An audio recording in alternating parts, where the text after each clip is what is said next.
Hello and welcome to Going Critical. First off, thank you for all of you for joining us tonight, viewers, for tonight's continuation of Going Crit's Spooktacular. Before I get into introductions, and nice to see some of y'all again, we're gonna just do some announcements at the top of the thing because there's a lot, y'all.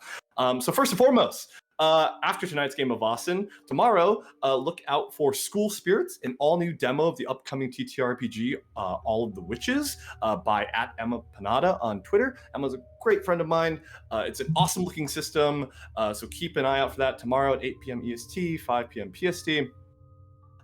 Moving forward off that, we're capping off the week on Sunday with Players of the Corn, a 5e horror one-shot led by Game Raider Girl at 6 p.m. ET, 3 p.m. PST. And finally, to end our wonderful Spooktacular Going Crit RPG, the Spooktacular will close with Hellions of Karnak's 2-part Halloween special led by Jess at Doodle at 4 p.m. ET, 1 p.m. PST. Some quick other notes for the rest of the week as we head into November, which is a worse month by far. On Tuesday, look out for Fabian, Rockets of Pens, closing out Manhattan by midnight with the finale, which is going to be at 9 p.m. ET, 6 p.m. PST.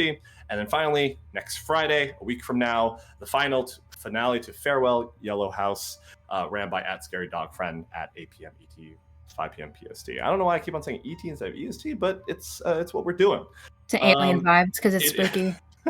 Literally, though.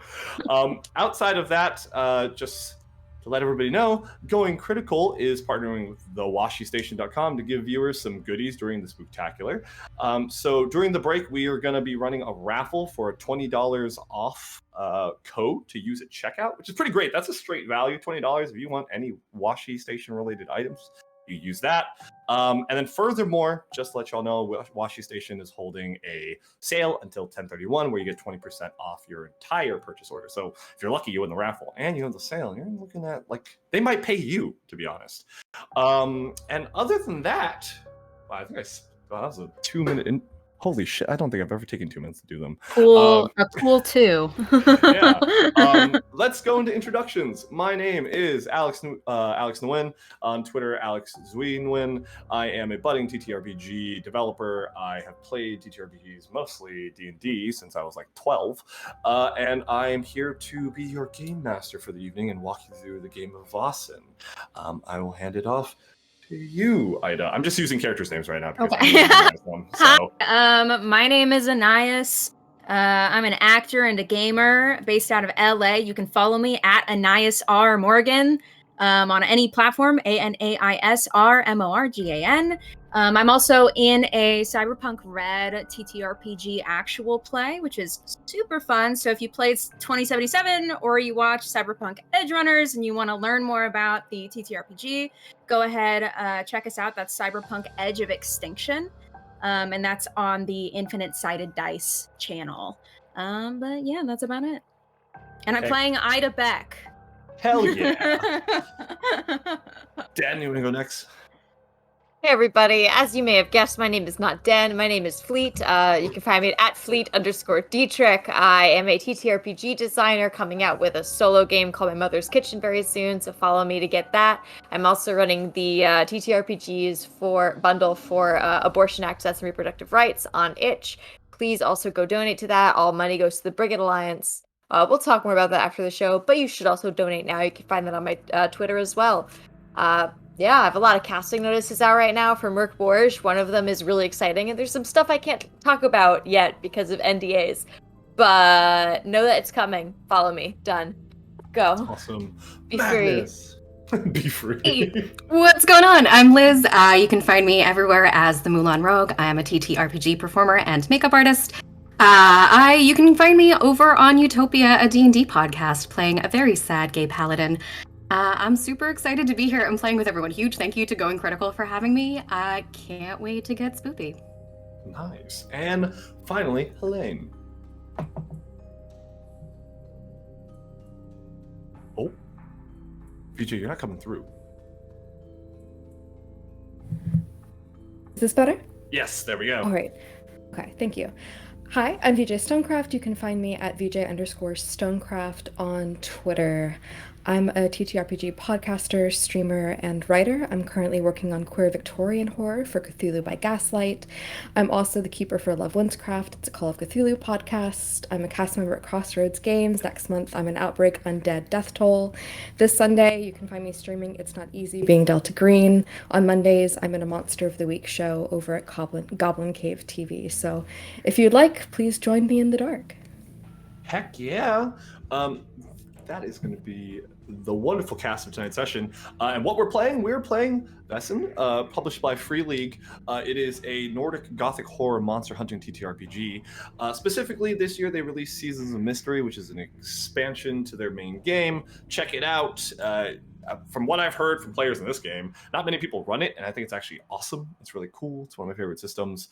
And, you know, by all means, check out the rest of Free League stuff because they have a lot of awesome systems. Alien RPG, actually pretty sick. Other than that, as usual, for all of our royalty-free music, we use Epidemic Sounds. Check them out if you're running, you know, your own podcasts, your own streams, and things like that. It's a subscription-based service because all of them are nowadays. And finally, before we jump into it, a nice little content warning. This is a horror game with horror themes. Please note that I've gone through Veils and Lines with my players, and the safety of my players at the table comes first. That is the biggest thing. I want to make sure that they're having fun while respecting their boundaries and limits. Outside of that, if there are any specific topics or matters that come up during the show that take you out of it or make you feel uncomfortable, please take a step back. Please take a break. You do not have to continue to watch it. Feel free to watch the VOD once the VOD is released in the weeks to come. And I just want to make sure that everybody is having a wonderful time. But I'm also a huge proponent of horror and humor at the same time. So that's it. Any last words before we jump into Denmark? Something I've never thought That was so I'd say. ominous, saying any last words right after the content warning. Now I'm actually scared. Okay, let's jump right into it. Let me switch one thing really quick. Sorry about that, friends. And then we will get started. Do this. Sorry. This and do this. Okay, awesome. This is an early October morning. It's been 5 days via train, ship, carriage, and it's been a long journey. You're tired, the weather's been awful, it's winter setting in soon, and for some reason, as you delve deeper into the Jutland Peninsula of Denmark, the rain just doesn't seem to stop. It pitter-patters against the stagecoach that you're riding in as you hear the sloshing of horse and wood make its way across the earth. You are all Thursday children, member of the Society and Vaesen Hunters. And you've been sent in these last few days at bequest of your proprietor, Linnea Elfinklint, to meet with one Preben Rasmussen. In a rush of anxiety, Preben had reached out to your order as something is amiss in the small Moorish lands of Grimstead Ling. As you all are sitting in this stagecoach, it is cramped, it is warm, and it is not the best accommodations. This thing is barely street legal, I'll be honest with you. Okay. Oh, my bad. I'm not in my frame. At this point, as the coach rolls, would you like to describe your character, Den? Den sits with a hunch, not because they are especially tired, not because they are especially tall. Well, they are especially tall, but it's not because of that. It is because they feel better in a smaller space. They feel better when they are able to look down at their own hands, which are currently picking idly at a dirty nail, before glancing out past where their hands lay on their dark, dirty cloak out into the world. Am I by the window? Yeah. Yeah. Through the beads hitting the glass, They can see the darkness that comes, the paleness of their skin bisected by this line drawn across their face. Little bits and bobs, little glass beads that look like eyes, just decorating where their cloak is up over gaunt features, bony face. They don't say a word, they just idly pick at their nails and stare out the window, watching the sky. And across from Den, another individual sits looking. Helene, would you like to describe your character? Dr. Helene Helmer sits opposite Den, and even in the cramped quarters of this carriage, you can see that she's rather tall, thin, willowy, perhaps 40 or thereabouts. And even though her hair is perfectly pinned, there's not a strand out of place. You do see that she has a skunk stripe in her hair. There's this almost preternatural coldness to her demeanor. She's an alienist, which is a doctor of the mind in the late 19th century, and she views logic and reason as the means of a way out of the darkness of tradition and superstition. And so she's wearing this black cape and jet black wool traveling suit, but has no adornment. There's nothing fancy about what she's wearing at all.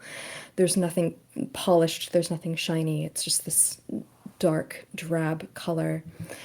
And she's clutching a doctor's bag in one gloved hand in her lap, and kind of viewing the book that she's holding open beside it, which you can read easily as Psychopathia Sexualis. And across from you, Dr. Lane, my bad, is Ida. Ida Beck is a early 20s young woman. She's got short brown hair, textured, like one of those, when you see those women with just like effortlessly nice curls, like definitely not on purpose, but like could be in a shampoo commercial. She sits with she has a rifle with her and a violin case on the other side of her. At this moment, on this dreary October morning, I think she's doing that like dad thing of like trying to rest your head back and like take a nap, to no success. And last but not least, Magnus. Would you like to describe yourself? If you were to look at Father Magnus Villadsen, father is not the first word that come to mind. I think the better thing would more likely be son, given his younger features. And he's propped himself up against a window and looking down at the ground. And every now and again, you kind of see him close his eyes a little bit and tighten his mouth as if he's a little bit greener in the face and not doing so well with the traveling and the bumps of the carriage. And in his hands, he's fidgeting with some prayer beads.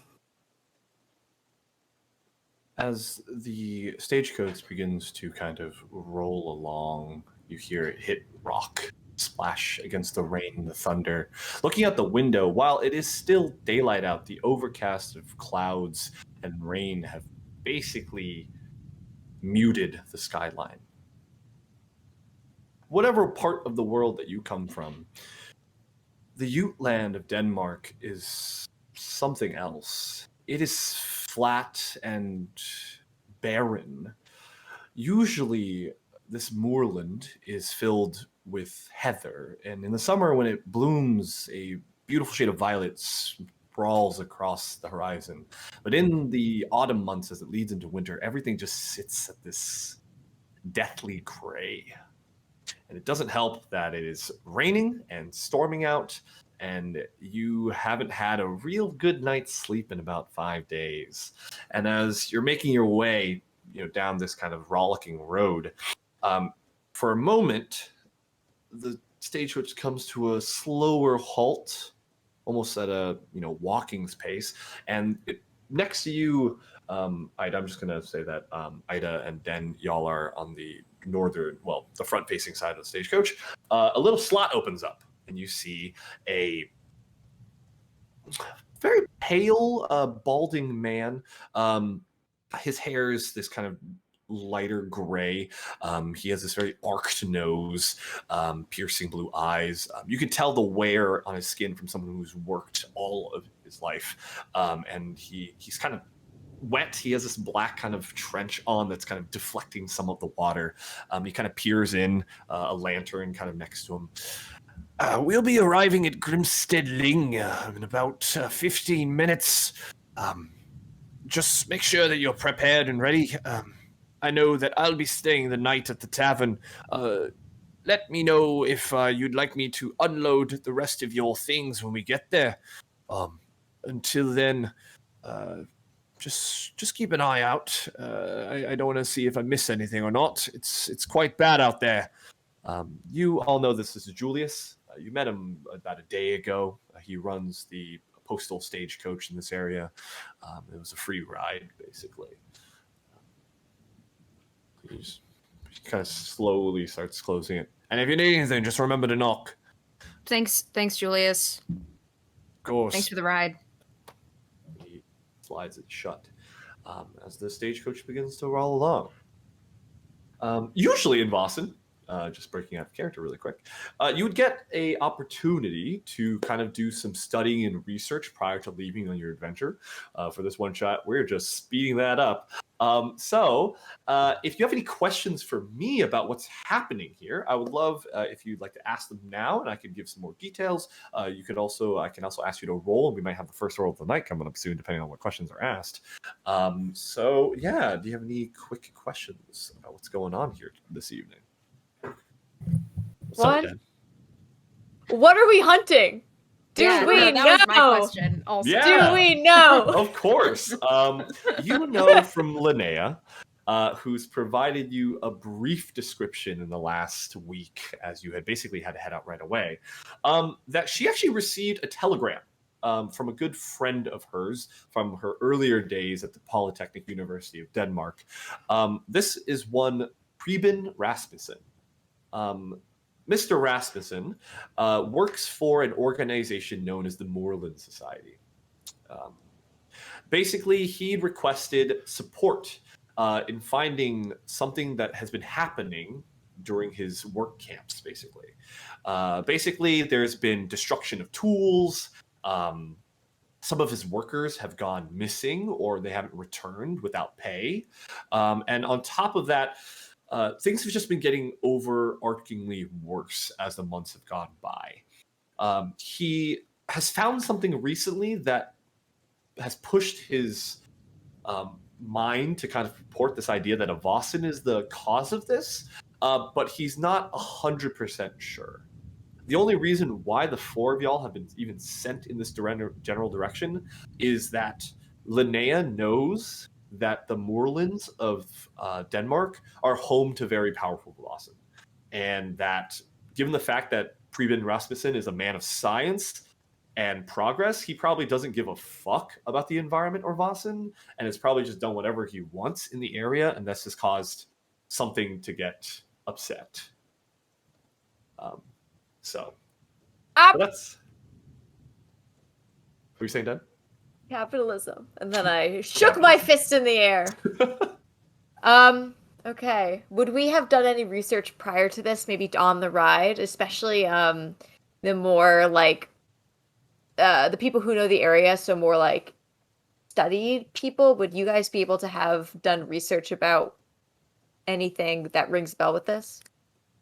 Allow for learning or investigation checks, or just like if you have a question, you can feel free to ask me first. Before Do we have a guess what it is? Yes, Elaine. Do we have a feel for whether or not this rain could be indicative of the Vaesen? I would say that, actually, I'll give you this one, y'all, for free, actually, just some early clues, so you're not just, like, lost in the mist. You would have asked around when you reached Viborg, which is actually a larger city that you had to take the postal stagecoach from towards Grimsteadling. The weather is, like, kind of constantly like this. The storms, especially in the autumn season, are pretty bad. There are some Vaesen in the past that you've encountered that have control over weather, so don't keep that out of the question, but it seems pretty standard fare in these parts of Denmark. So.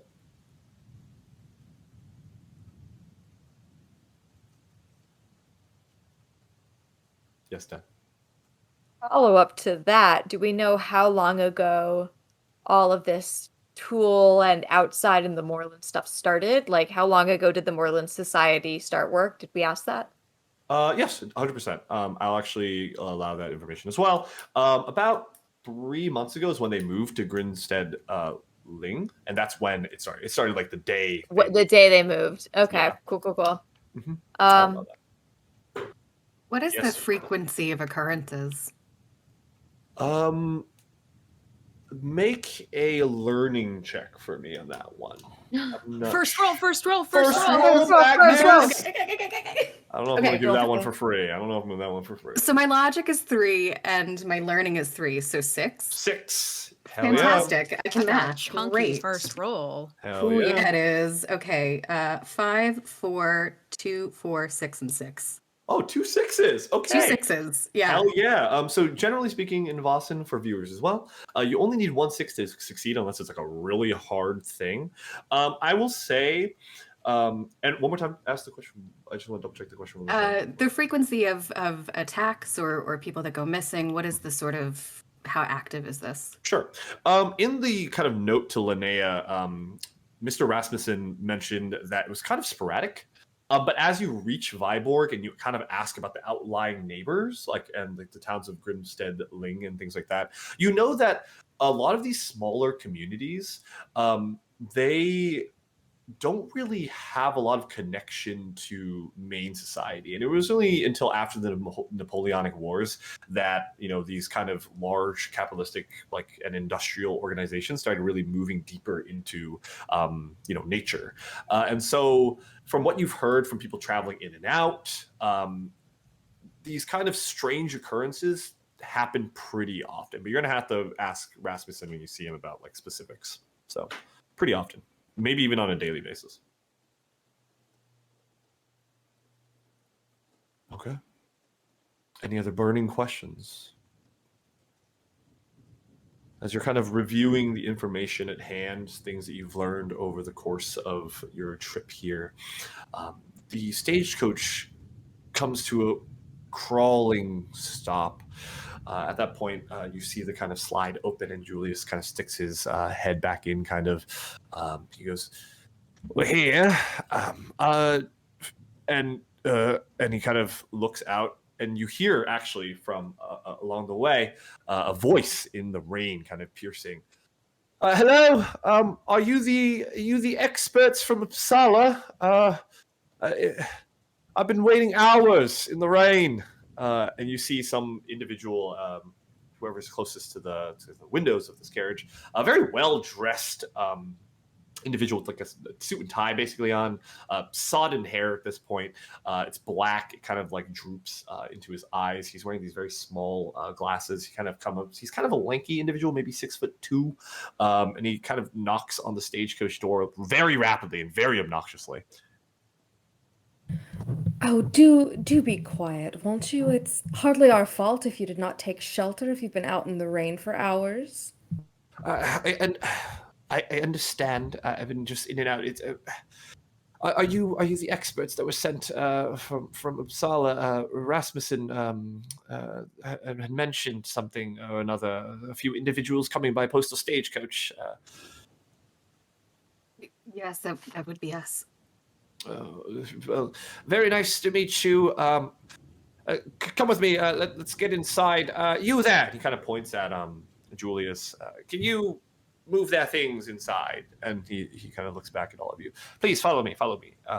And as you kind of step out of the stagecoach for the first time, kind of stepping out of almost like an airplane after a very long flight, the first thing you feel, sloshy boots, then rain heavily pouring around you, and you see what looks to be this low-hanging fog that sits across the ground, and the fog even melds into the horizon, and you can see hills on the moor kind of go up and down, but it's shot. It's very hard to see out here. You see, however, about 150 yards from you, a very large 2-story wooden building with what sounds to be music coming from inside. It looks like there's a collection of other small carriages and caravans outside. You see kind of this like overhanging arch further east of the building that has like a couple of horses that are stabled up. But this individual kind of looks at you, kind of wipes away the water from his brows. Looks generally younger. No one, too elderly in age. He kind of goes, "Let's into the tavern, please." And he kind of like starts shuffling as fast as he can across the mud.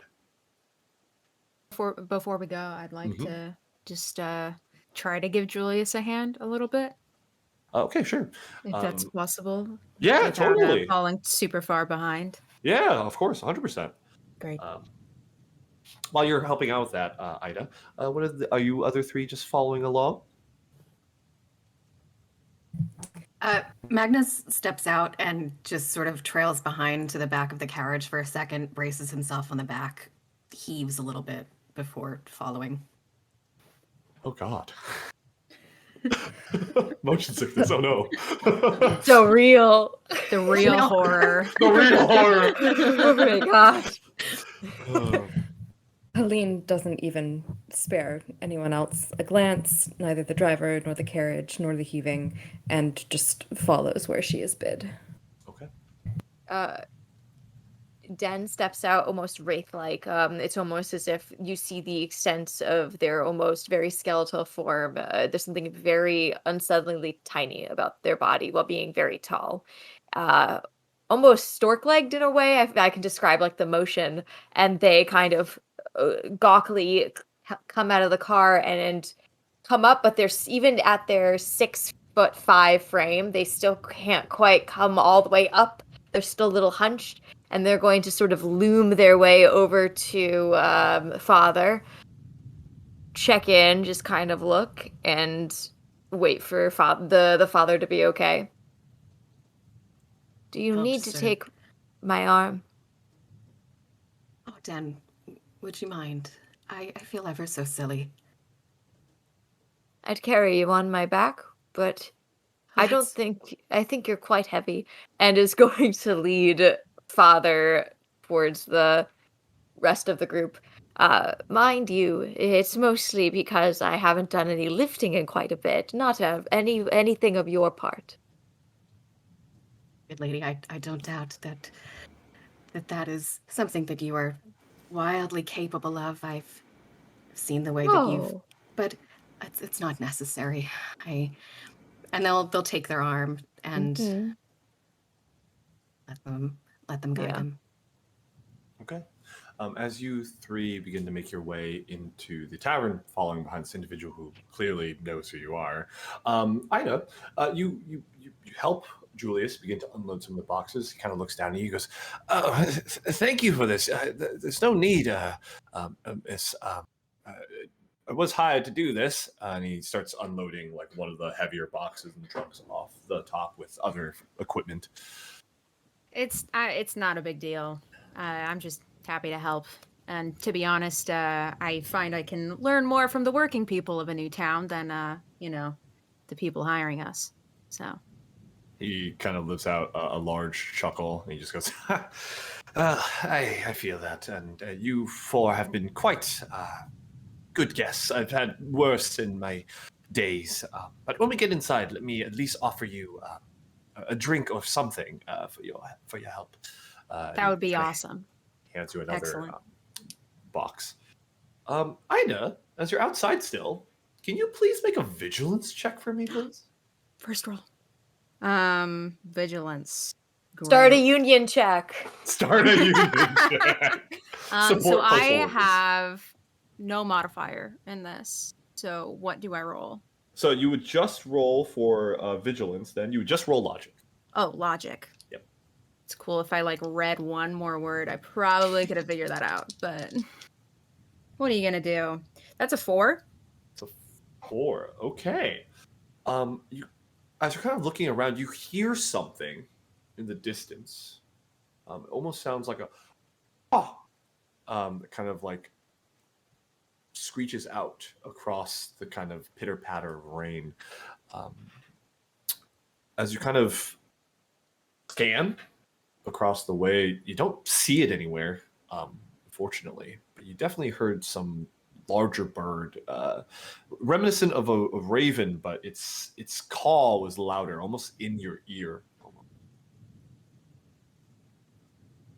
I shake it off and finish up. Julius goes, we should get inside before both of us get sick. And he kind of raises Of his course. trench. He kind of starts heading towards the inside of the tavern.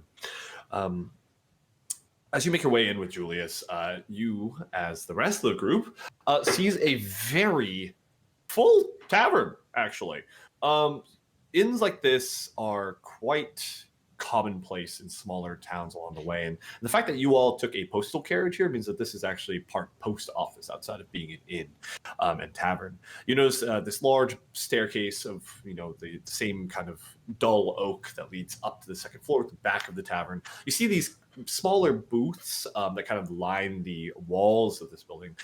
There is a collection of maybe 4 or 5 different parties, drinking away, eating food. Some of them are eating what looks to be some form of hot stew or soup. There is a very large 6'1" bartender that has long black hair. You notice that she is currently pouring what looks to be this kind of purple-hued liqueur into these very dirty and cracked glasses that she then hands to an individual that's sitting at the bar. And as you kind of enter inside, this individual who has led you inside just goes, finally, you're inside. Let's get a booth over there. And he kind of hustles over to candlelight and goes, sorry for the, he takes off his wet trench and puts it on like a hook. For the abruptness, my name is Jens Ludvigsen.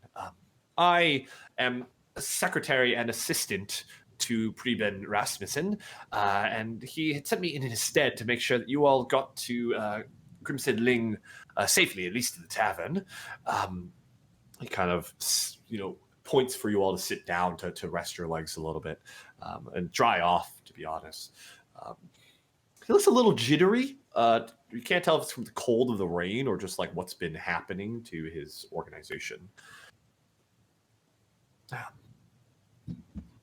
He kind of takes a look. He just goes, but you are the experts, correct? I want to make sure that you are the ones sent for by Preben about what's been going on in the moor. I don't know about experts, but we're from the society. He looks at you and just goes, okay. Would you like anything to drink? I can go request something. All expenses on us while you're in town. Food, drink, anything? Absolutely, yeah. I'll take a glass of your finest. Understood. He kind of calls out, anyone else? I'll take a whiskey, medicinal, of course.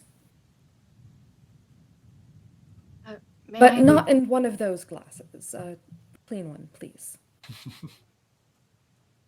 Does it taste better out of those? No, just safer, my dear. May I have a licorice root tea if you have it? I will ask Crowmother Peterson what she has, and she'll provide the closest thing that she thinks that you would enjoy. Hot water and some lemon peel? Hot water. Oh, you must be so used to city life. And he kind of turns around, and you hear his kind of wet boots kind of, drag across the floor towards the bar. What do you all want to do as you're kind of sitting at this table? Dan, you can have some of my drink when he comes back. Thank you. Thank you very much.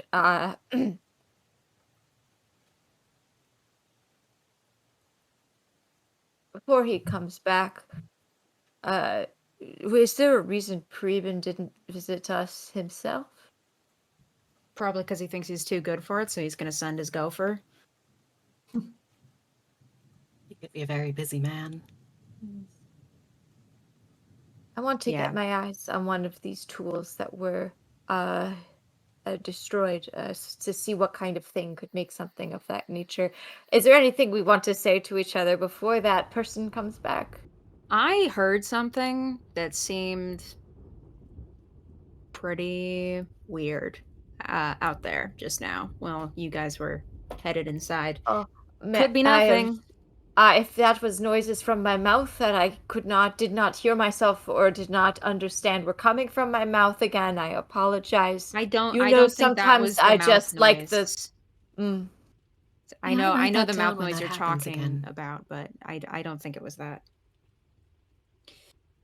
My dear, did you get the impression that it was something natural, perhaps the wind after rattled nerves on a long journey, or something more sinister? Well, I would make the argument that Vaesen are entirely natural, but I understand what you're saying. It sounded like it was stupid. I shouldn't have brought it up. Honestly, it was probably just a bird I haven't heard before. And it kind of rubbed me the wrong way because I've heard a lot of birds. Sounded like a bird? Yeah, like a big fucking bird or something. Over the sound of the thunder and the rain, you heard the sound of a bird. Yeah, it was like it was coming from the back of my head. It was like I heard it inside my skull or something. But again, could have just been the wind. As you're talking, you notice Jens comes back. He doesn't have anything in hand, but you do see this large bartender in the back. She's currently working on some concoction at the table. And Jens kind of comes up and he kind of tries to scoot down next to where there's an open spot at the booth. And he just goes, I apologize in advance that Preben could not make it to meet you himself. He's currently overseeing the current work at our campsite. It is still the middle of the day, relatively speaking, even with this godforsaken storms out. And so there needs to be someone who is directing the rest of the workforce. Sure, I just thought with a problem like this and all of his workers going missing, he might give a shit. You notice as you say that, Jens kind of like looks down. He kind of like darts his eyes left and right. He doesn't really want to make eye contact with you, especially with like the directness of when you mention what's going on. I need to prepare your trip to the campsite for later this evening, and we must leave before. I know the storm is still going out, but we must make it to camp before darkness sets in. I will go speak with Julius. I believe that was the name of the individual you had mentioned earlier, by the stagecoach, to see if there's any way we can get some form of covered wagon of sorts, something smaller. There's no way to enter into the moor by stagecoach, unfortunately. Until then, feel free to ask around for any questions or anything along those lines. The townsfolk here seem a little more welcoming to other people than us, and he kind of points at himself of the Moreland Society. But if you have any questions for me before I leave, please feel free to ask. I ordered one round for all of you. Crow-Mother Peterson said that she would only be able to provide what she could provide, so I apologize if not everything you asked for comes out as requested. Do you ever... Mm-hmm. Please go ahead. Oh. You're good. Sorry. We do the dance. The talk. Who's going? Who's going? It's okay. It's okay. We're making content here, people. Helene will break the silence by shaking her head and kind of waving her hand idly at him to send him on his way.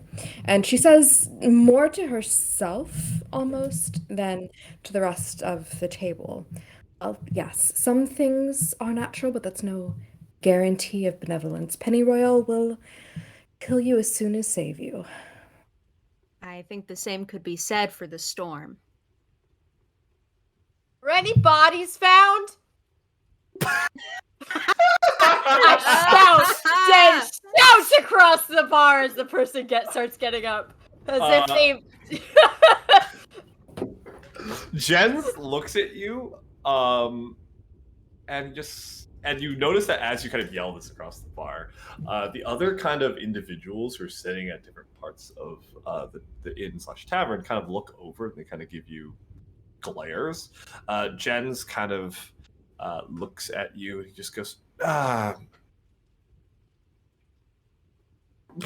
Rasmussen mentioned something devilish, but something that I should speak of while we're in here. He kind of like looks around, or at all, really, and he begins to scurry to the door. Can we see the body? Let's run away. Okay. I'm trying to get the doctor in with the body. And he kind of looks over his shoulder one last time before he opens the door into the storm, and he kind of looks to find you all a way to head to the camp. You notice that the large hulking bartender kind of comes over with this tray. Arms built like trunks, I'll be honest. She kind of comes over. She has what looks to be two kind of like steins filled with frothing liquid of some form. And then another 3 dirty glasses with this kind of liqueur forms that has a slight purple hue to them. She kind of comes over and she goes, this is the round ordered for you. And she kind of puts them down. I do not have any tea or hot water, unfortunately. This, she kind of points at the left, is a ale that we get from Viborg, and these are heather-laced schnapps produced by some of the local towns south of here. Apologies, but welcome to Grimstead Ling. She kind of gives this really big, hearty smile. Her hair is actually tied from this black braid that kind of goes over her shoulder. Wears traditional garbs, white tunics. That's kind of a little dirty from work all day. You notice that as she coming over, her leg kind of drags across the floor. There, as a replacement, has a what is like a wooden prosthetic. And she kind of looks at you with almost a gleeful like happiness. Even for such a bleak and somber setting that you all have kind of found yourself in. Thanks for the breakfast booze. It's our first time in town. You got any good recommendations for stuff to do while we're here? She kind of chuckles at the joke. The moor is quite barren. Don't get stuck in the bogs. Hikes are kind of the same. You just see gray after gray after gray. To be honest, outside of the tavern and alcohol, I'm not sure why most would want to come out here. You seem like you have a cheery disposition for somebody who lives in such a bleak town. Are the other workers as joyous as you are? Simplicity in these small things, and I enjoy this tavern that I've owned for quite some time. It's been passed down to me, family member to family member. Grimstead Ling is my home. While the weather's not great and the bog is wet, I thoroughly enjoy at least providing some form of comfort to my guests, especially people who come from afar. I mean, the postal stagecoach brings people from Viborg and even further from Germany and Hamburg. So it's always nice to meet travelers, and you all look quite different. And I love meeting new individuals. The others, though, she kind of like looks over her shoulders. They like to stay to themselves mostly. Small towns. People know each other, and they don't like when people come into town sticking their noses into things. Fair enough. Well, thanks for the conversation and these drinks. I'm sure they won't disappoint. Tell me a story. She kind of gives this even wider grin. She kind of like goes, "Oh, what kind of story are you looking for?" I want a fairy tale of something that lives in your town. A creature on the moors. Tell me a child's story. Tell me a child's tale. I do love tales. The Crow Mutter Peterson kind of looks at you. He goes, If you're talking about devil worship and these things that go bump in the night, I've never seen or heard of anything along those lines. Oh, no. I'm not asking about what you've seen. What stories did they tell you when you were tucked up tight as a little wee barn? Kind of looks out at all of you. Well, there was one. She kind of leans in. Every time! Chromater Peterson kind of looks out at all of you. I don't believe in things that walk the night, and I don't believe in things that go swimming in the moors. But a small story that my mother told me when I was young is to always look out for birds in the night. Some follow you as a sign of luck. Others follow you as a sign of grief. But what I hear is that the souls of the lost take form of birds in the afterlife when they are trying to reach the other side. But that's just an old wives' tale, so I never really believed it. Plus, there's not too many birds out on the moor anyways. There's no trees to perch in. They're easy prey. You don't have many birds here, you say. Slowly turning to the Birdman. So far. Generally speaking, no. There's mostly critters that run along the ground. The moor is barren in trees. To the east and to the south, there have been new plantations of trees brought in from Germany that have started to seed, but we don't get too many. Some roost on buildings and some roost on smaller bushes and such, but nothing that's too vibrant or large or flocks or things like that.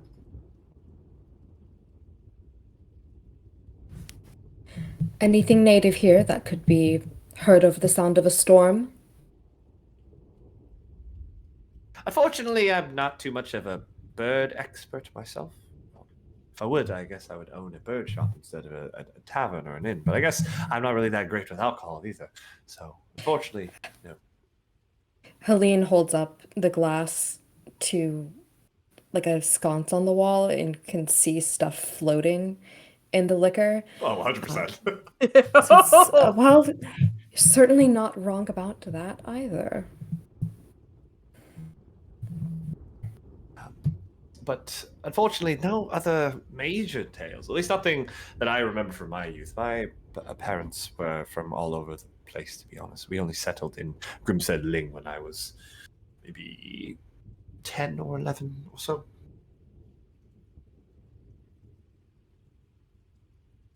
Who's But been yes. Who's been here the longest? Do you have a town elder? She kind of sits back. I'm actually going to roll for this to see if she knows. Who is the oldest looking person in your town? Oh, actually, that's a success. You're Top of 37. your... Yeah, it turns out they're like 32. It's true. If we're going by the Vaesen age chart. Yup. I will say, Den's 38. I'm getting to old age. At that point, you notice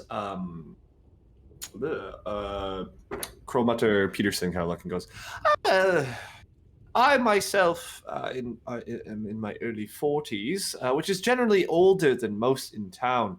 Grimstead Ling is... How do I say this? It is more of a Passover town. Not too many people live here. Most people live in further communities west and north, deeper into the moor. It's mainly just a post for where stagecoaches can come through. And to be honest, most people, once they get into their early 20s or 30s, from what I hear, they end up moving to Viborg, which is where you'd come from. It's the larger city southeast of here. She kind of just goes, so maybe, am I the oldest person? That's concerning.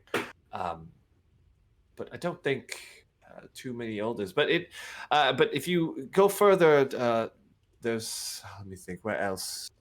Grimstead Hoos to the north. Well, there might be some older individuals there, but I don't think anyone older than me. Wow, it's very sad. Now that I think about it. She grabs one of the empty glasses and just starts drinking it. It is a sad, stormy town. I find it quite cozy. Yeah, well, you would.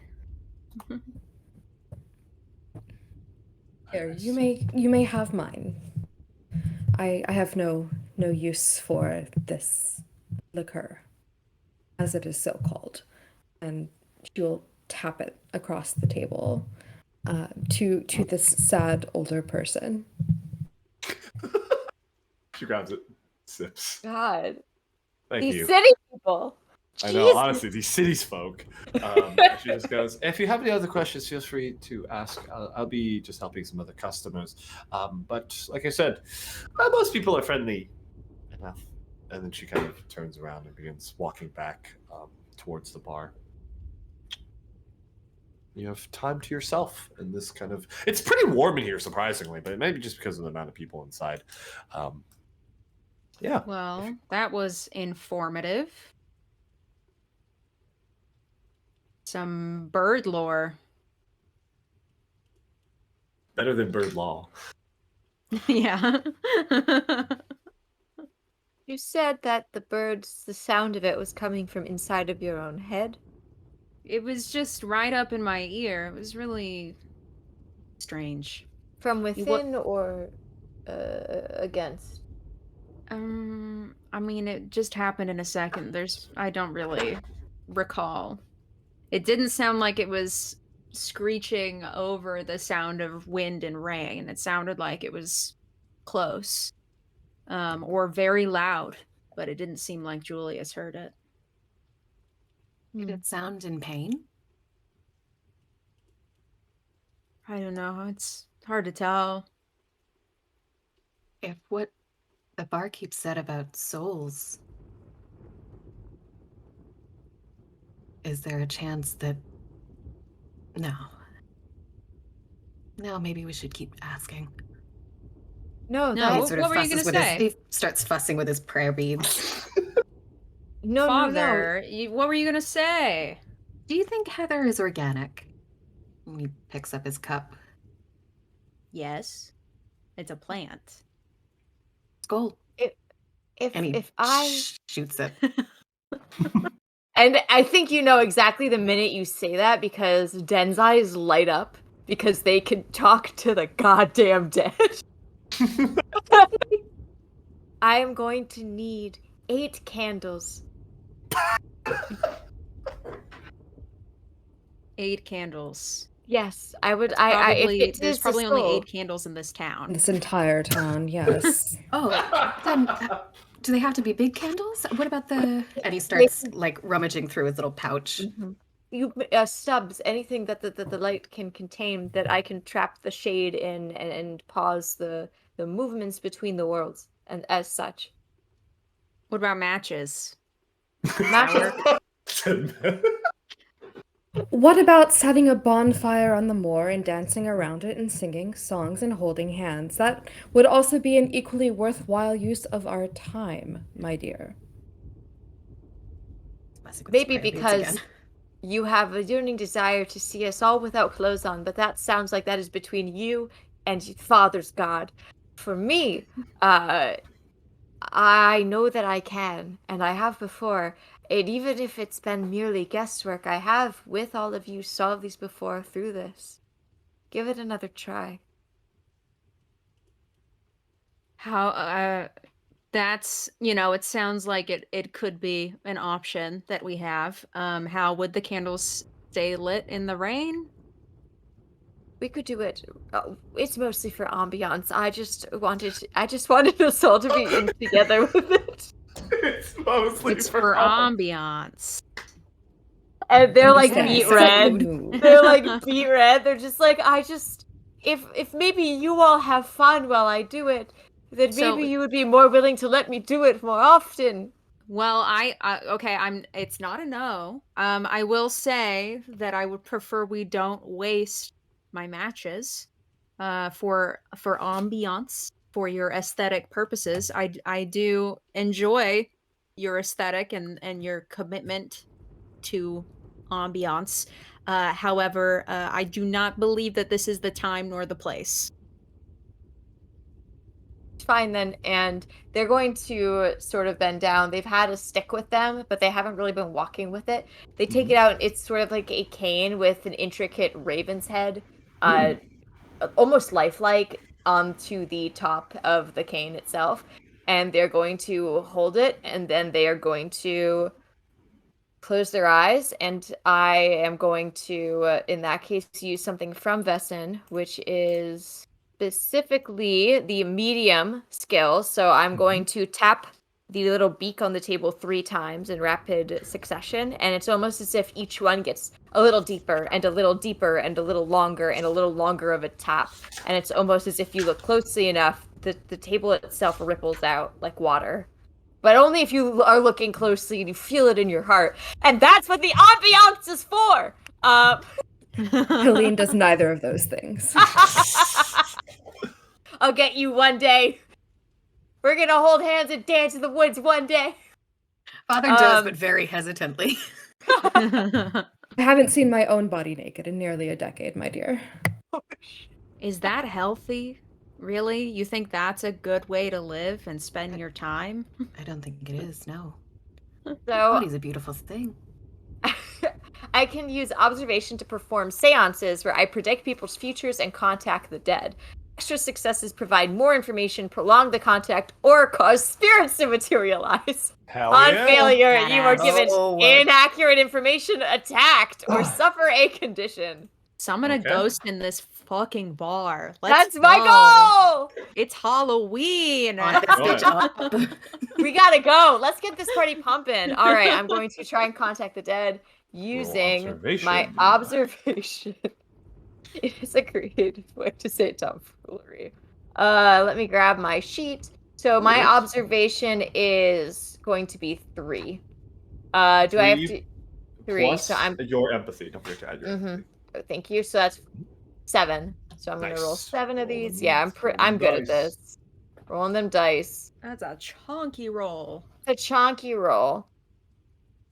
All right. I got. What do I need to succeed? 6s. Any 6s? 6s. I got it. 1 6. 1 6. 6. A lot of 3s. So, are 6. you actively? So, I'll give you some options here. Are you trying to contact the dead here, or are you trying to predict someone's future? Is my first question. I'm open to possibilities. Do you have a preference? I- I'm open to possibility. We said, listen, you said you wanted comedy in this. I did warn Yeah, people this hell one's yeah. not going to be completely serious, but very serious. I would like to, because Father said soul, going to contact a soul. If you would like to give me a future thing, though, if there's no soul and I'm wrong, I'm also open to that. Of course. Okay. As you were all discussing ambiance as this kind of rapping and tapping begins to happen, Den, you lose yourself for a second. The pitter-patter of the rain begins to match the tempo of your tapping. The world kind of fades away from you for a moment. It goes from... As you entered into this tavern earlier, the muted skyline became warm. It became browns and reds and the color of people's clothes and the purple liqueur in front of you.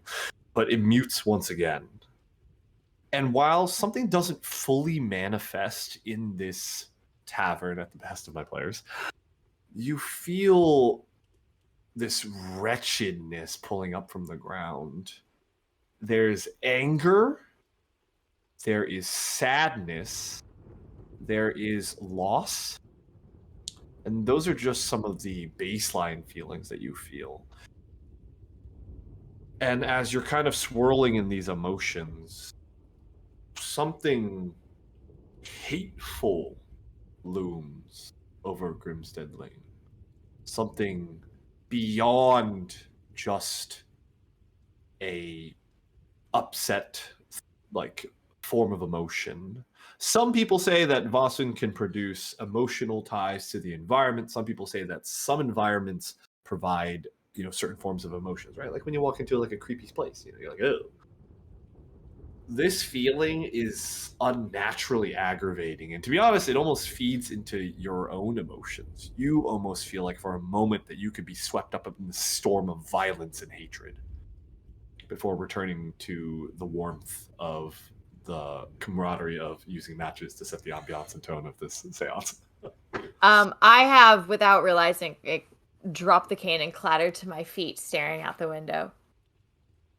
And I'm going to, as you say them, just say the words like anger, sadness, loss, and the sky filled with the fury, infectious.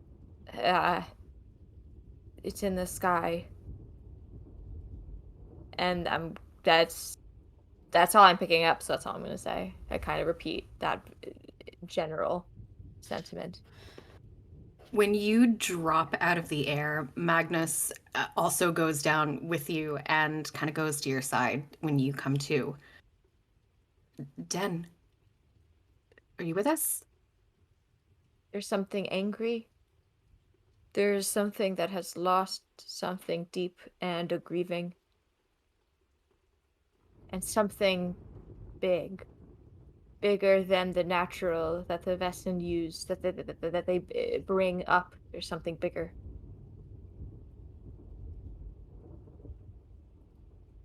And as you're having this tender moment, the door swings open and lightning crashes.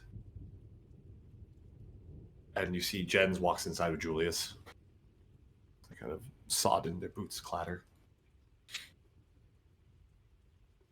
Are you all right?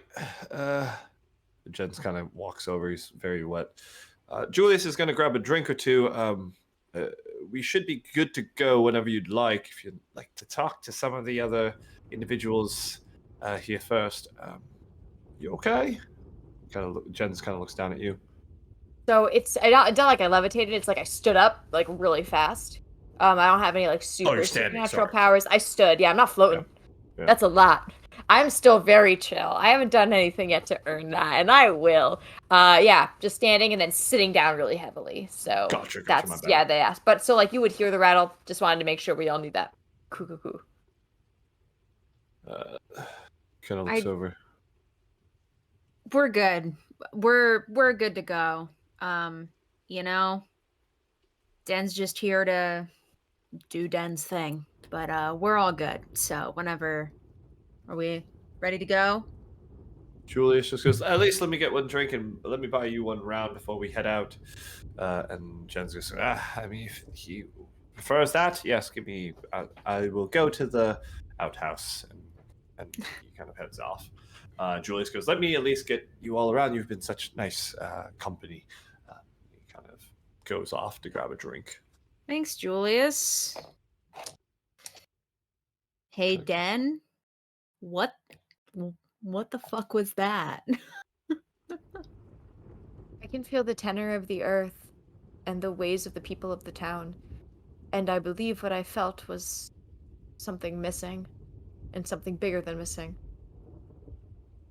Something missing and something bigger than missing. Something that's been drawn to whatever is happening here, something we should be watching out for. But I wonder for the people who have gone missing,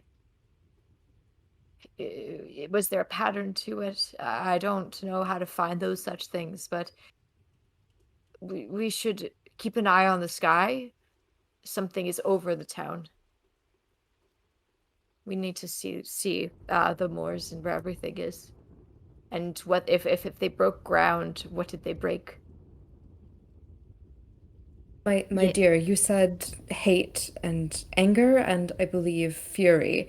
Do you attribute these feelings to the town itself or to whatever supernatural occurrence you believe has occurred here?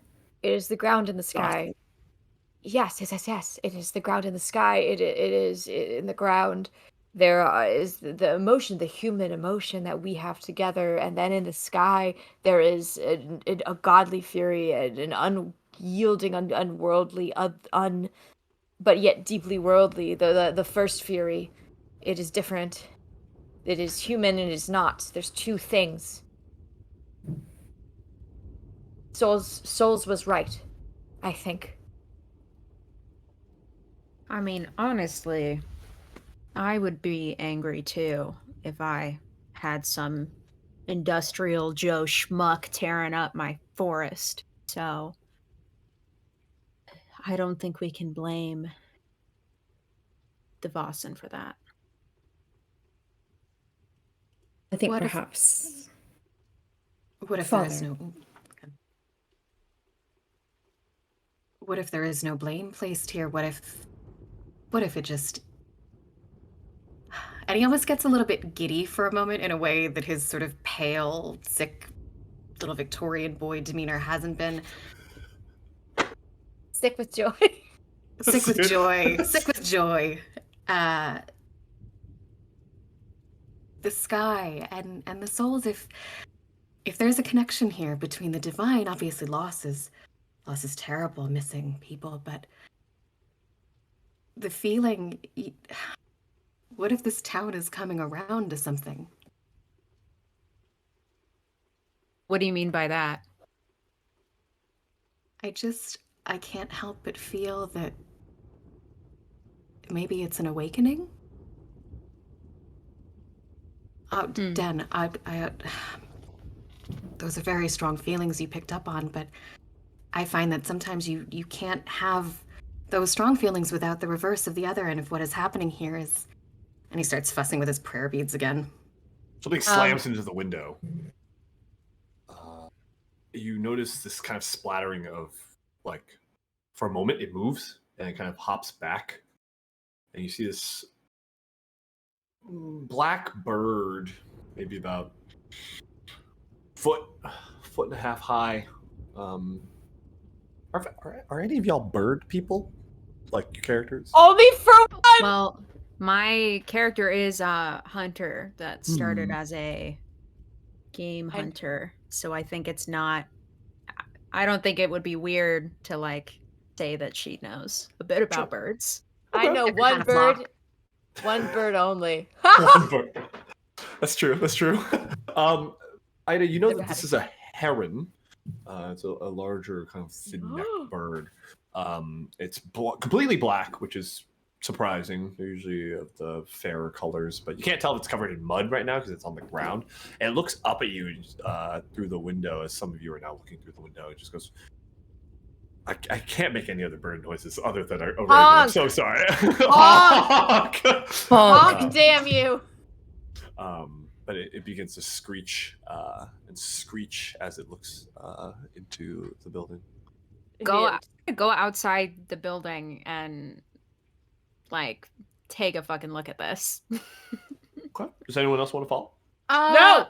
Before you do that, I would like to just, if you'll allow me, just sort of rest a hand on you and just wish you ease and protection as you venture out into the storm.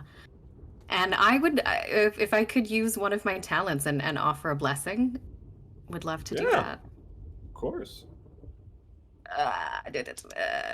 Advantage expires upon use. I may bless an object or another player.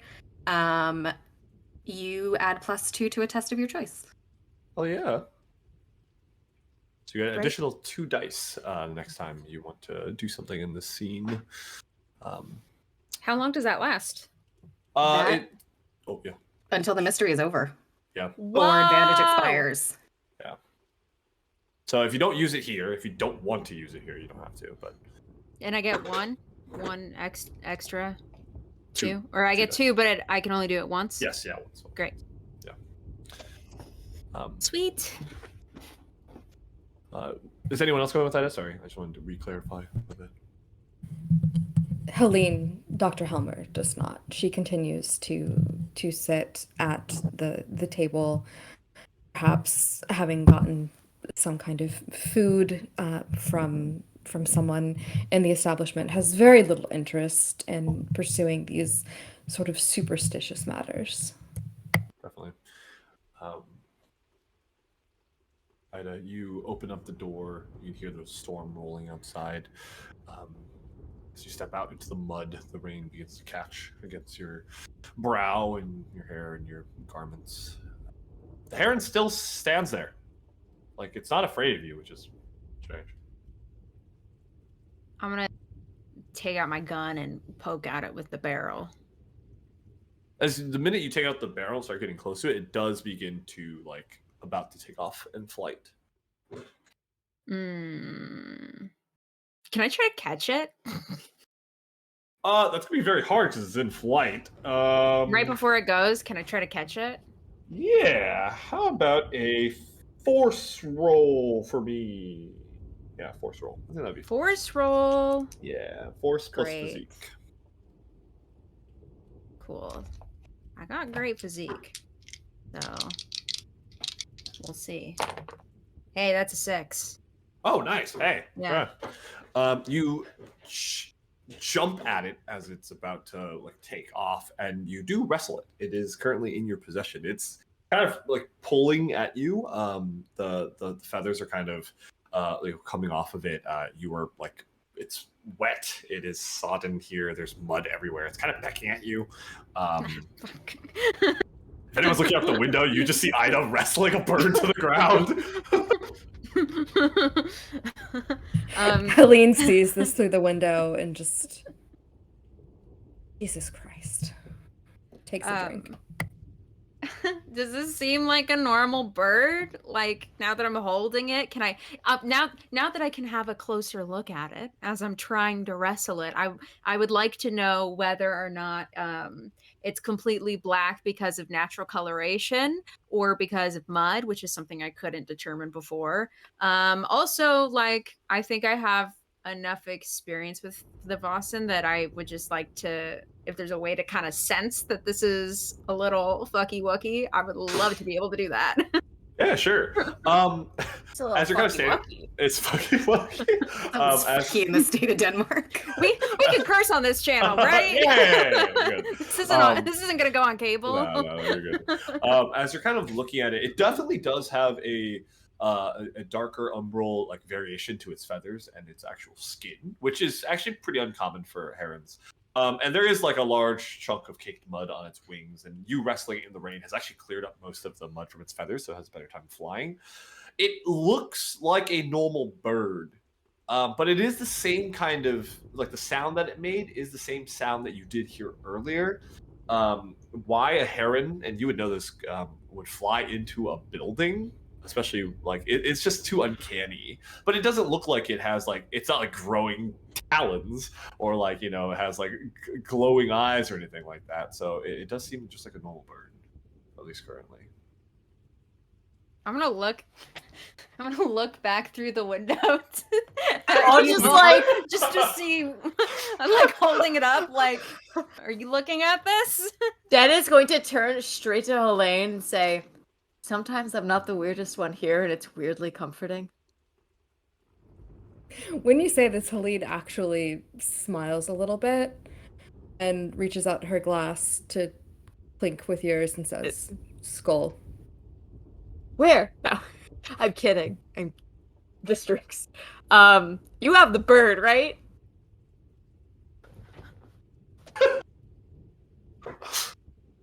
I'm gonna turn to Stuffed animal. Yes! Doesn't work.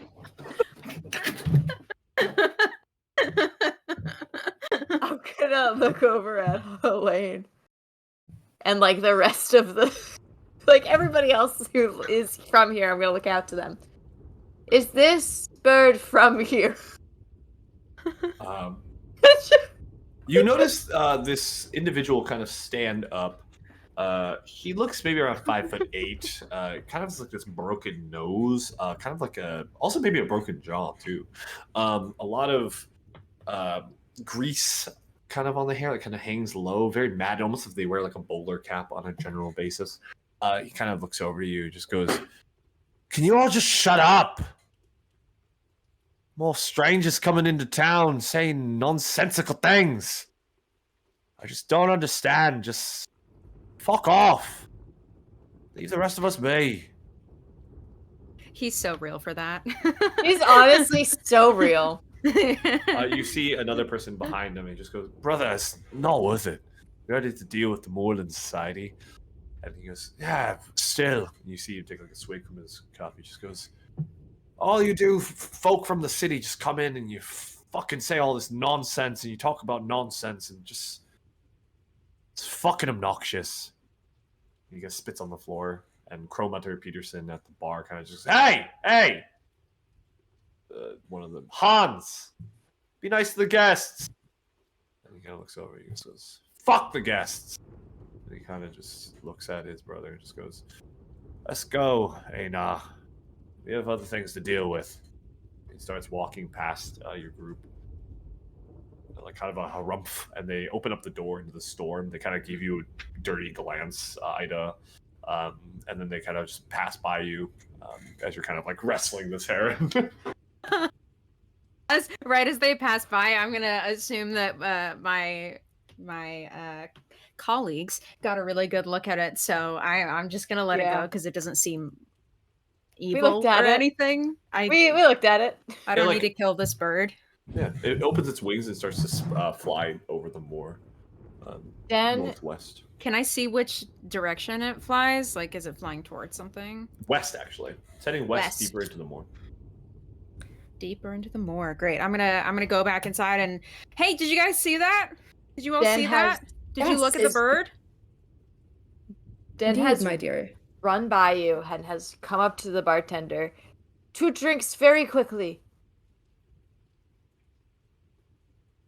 Sure. And Crow-Munter Peterson kind of comes over to these kind of. Gonna grab them. Runs out into the rain. Wait. To the 2 who are leaving. Oh, to the 2 who are leaving. Sorry.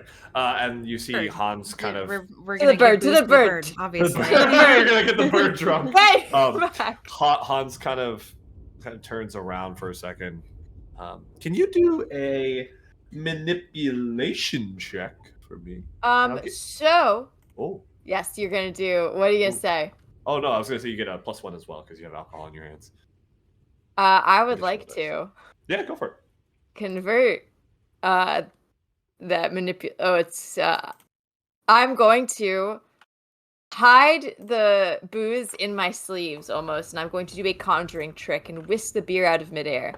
And I would like to use my magic trick skill to replace switch out the manipulation with stealth. Okay, sure. You probably have high stealth then, I'm assuming. Much higher than manipulation. I have nothing. I have nothing going on. Elevated music behind the eyes. So that's going to be stealth precision, right? Yep, and an additional +1 on top of it because you. Or so that's 5. Yep. Save alcohol. Cool as conjured hell. Alcohol. I got a 6. Okay. Just 1? Just 1. Okay. Just goddamn 1. Hans continues to walk off, but Einar kind of looks back at you, kind of like briskly walks over in the mud. He kind of grabs at it, or grabs at both. Please come back. I'm not good with this and people, but I want to hear what you're going through, and so do my friends. He takes a swig and he kind of looks at you dead in the eyes and he just goes, all you need to know is the Moorland Society is going to be gone sooner or later. Why? He looks at you. Oh. And he just goes, you better stay out of our way.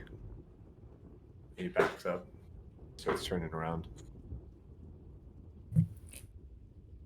As Ida returns to the table, Helene will look up and say, so, my dear, did you catch your Vaesen? No, I mean, it was, pretty sure that one was a bird. It was pretty weird looking, but it was a bird. It seems like it was, I don't know, Den is better at this stuff, but, maybe it was, affected by the negative energy or something in the moor. That seems like some kind of bullshit they would say. So, but it is just a bird. A shame. It would have been much more convenient had it been the genuine article. Yeah, it would have. It would have been a lot easier to wrestle it down if I had help, but that's, stuff would be more convenient, wouldn't it, than what has happened and transpired. Unfortunately, we are living in the present. So, where did Den go? Oh, they ran after those angry gentlemen.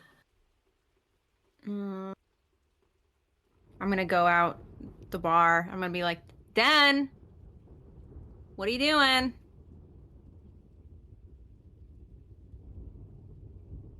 Den's gonna slosh they're soaking wet now. Den's just gonna hold the two empty like things. They've maybe like picked it up from the ground and are trying to like wipe off the mud, and they trot back inside. If you boil this, you could have some water, and he puts both of the now kind of has water mugs in front of the father, and turns back and sits down, squelching. Helene, you are going to be overjoyed when I tell you that I do not think there is a Vaesen here. My darling, I am never overjoyed, but I take your meaning. What makes you think there is no Vaesen here? I ran up to the two men, and they told me, or one told me of the problems with the Moorland Society, that they're going to be gone soon anyway, as a threat, and that we don't want to get involved. Seizing the means of production, if you will, or just obliterating A second one. the second one. But didn't you just did a thing where you felt all of this energy and stuff, and there was a weird bird. I mean, there's something, right?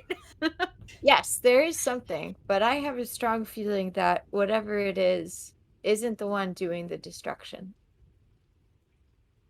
But why would the workers be kidnapping other workers? I guess all we know is that they've been disappearing. You think they've just been leaving without pay though? Wouldn't they come in for their last paycheck? I did not say that there was not a Vaesen involved. It's maybe something that controls emotions, maybe something that can rile people. Something strong of heart and mind. And that's where Helene's going to hate this part. But I think we need to investigate the area with which they broke ground. Where they're digging, or I'm assuming they're digging. These people always dig. You're certainly not wrong about my feelings on the matter, Dan. If breaking ground has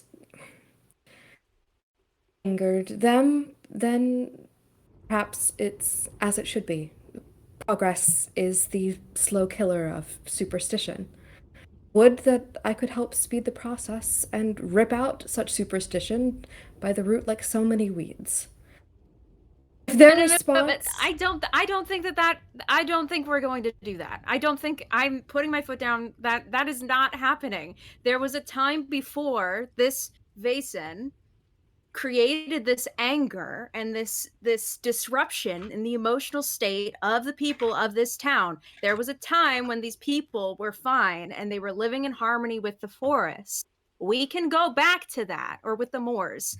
You know, we don't need to expedite everything and clear out all of the foliage just because we have a problem. That's not how you solve problems. I think compromise is probably the best option here. I like God worship, but I also like plumbing. And Den is going to stand up. We can fight about this, but neither of you have the power to change any portion of what's happening here unless we burn down the entire operation. So we can fight about it, or we can go burn down a capitalist organization. And I'm of the old anarchist kind of God way. So you know what my vote is. But either way, I think whatever's happening here, it's harmed the earth and is harming the town. You said it yourself, Helene. It's not somewhere you want to be. This isn't the right kind of the progress you're looking for. So if you want to fix the progress, you might as well go out and fix the progress and leave it up to them. Father, you want to weigh in on this? Nothing that harms a community like this can be the work of the divine. I have a hard time believing that this is the work of the Vaesen. But I don't think we can say for sure until we've seen where they've broken ground. Elaine, may I ask, what is your unique specialty that you bring? How can I help you get what you need to stop what's going on here?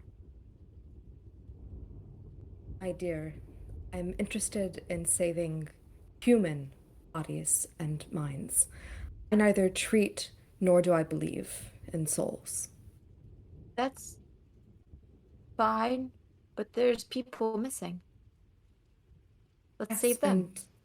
And I would quite like to do that. It's our prerogative. It is our goal in being here. But to pretend that there is perhaps some worth in saving superstition or the Vaesen, if it is between the people of the town and these old spirits, these old gods, the divine, whatever you would like to call them, that's an easy choice for me. But what if it's not? What if it's between the people and the people? Who do you pick then?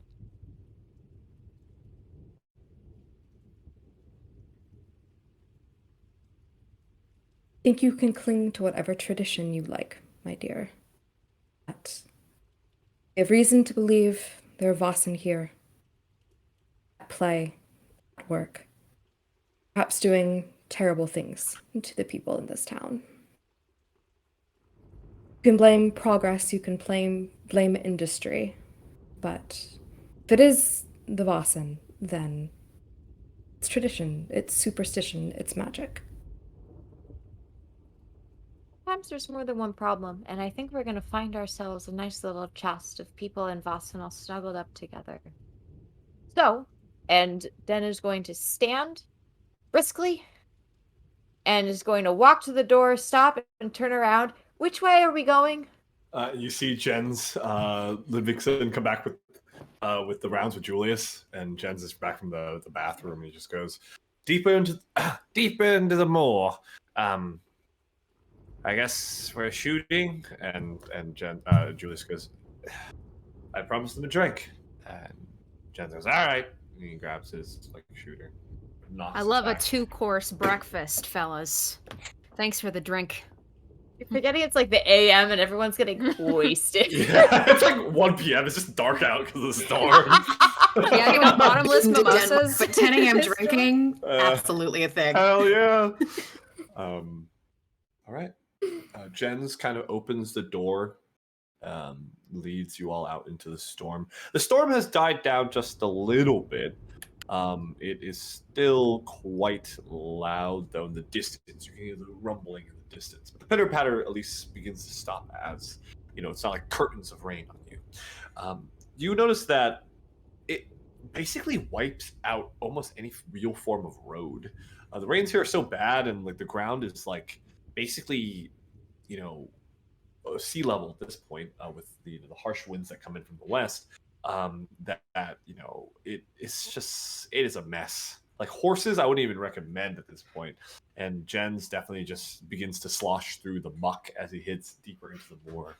You notice the fog rises up to about your kneecaps, about a foot and a half, maybe 2 feet actually. And as he kind of steps into the darkness with a hooded lantern, he kind of looks back and just, hurry along, and if your feet sinks below your knees, have someone else pull you up. The bog will suck you up faster than anything I've ever seen.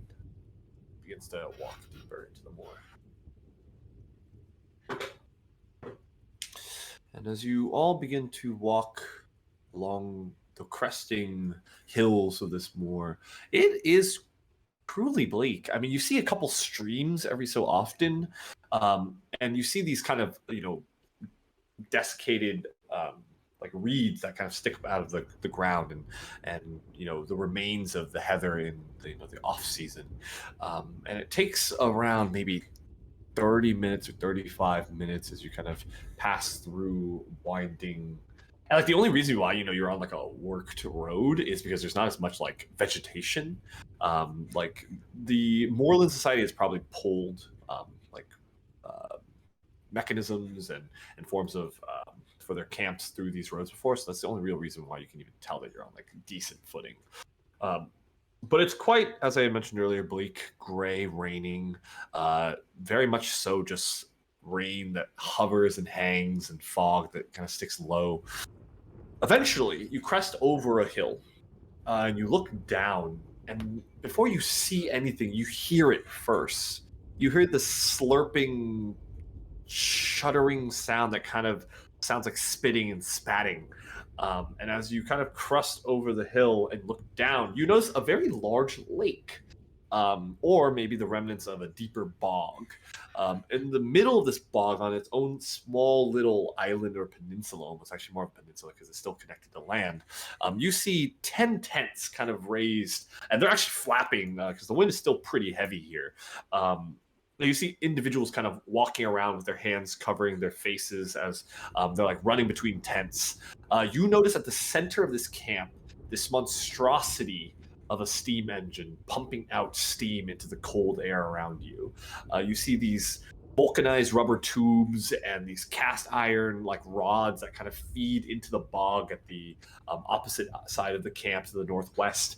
And that chittering, spurting, splatting noise is this steam engine that is sucking the bog water out and pushing it further inland to basically revitalize this area of the moorland. And you notice as you kind of crest down, Jen just goes, "When we get there, please address Preben respectfully. He's under a lot of duress. He seems a little unsettled, so take everything he says with a grain of salt. He keeps on speaking about this journal that he found recently, well, not recently, before we got here, and he speaks of all sorts of devilries. But I promise you he is an astute man of science and education, and we'll find you all hopefully in suit as well." And he begins to make his descent down the hill, and he gives you space to kind of pervade the surrounding if you'd like, unless you just want to follow down. I would love to just scout out, just general scouting for any kind of track. Like, what are the pathways that people most travel on? What kind of natural stuff are we working with here? Sure. So, Make a vigilance check. And while you're doing that, anyone else want to do anything else before following into the camp?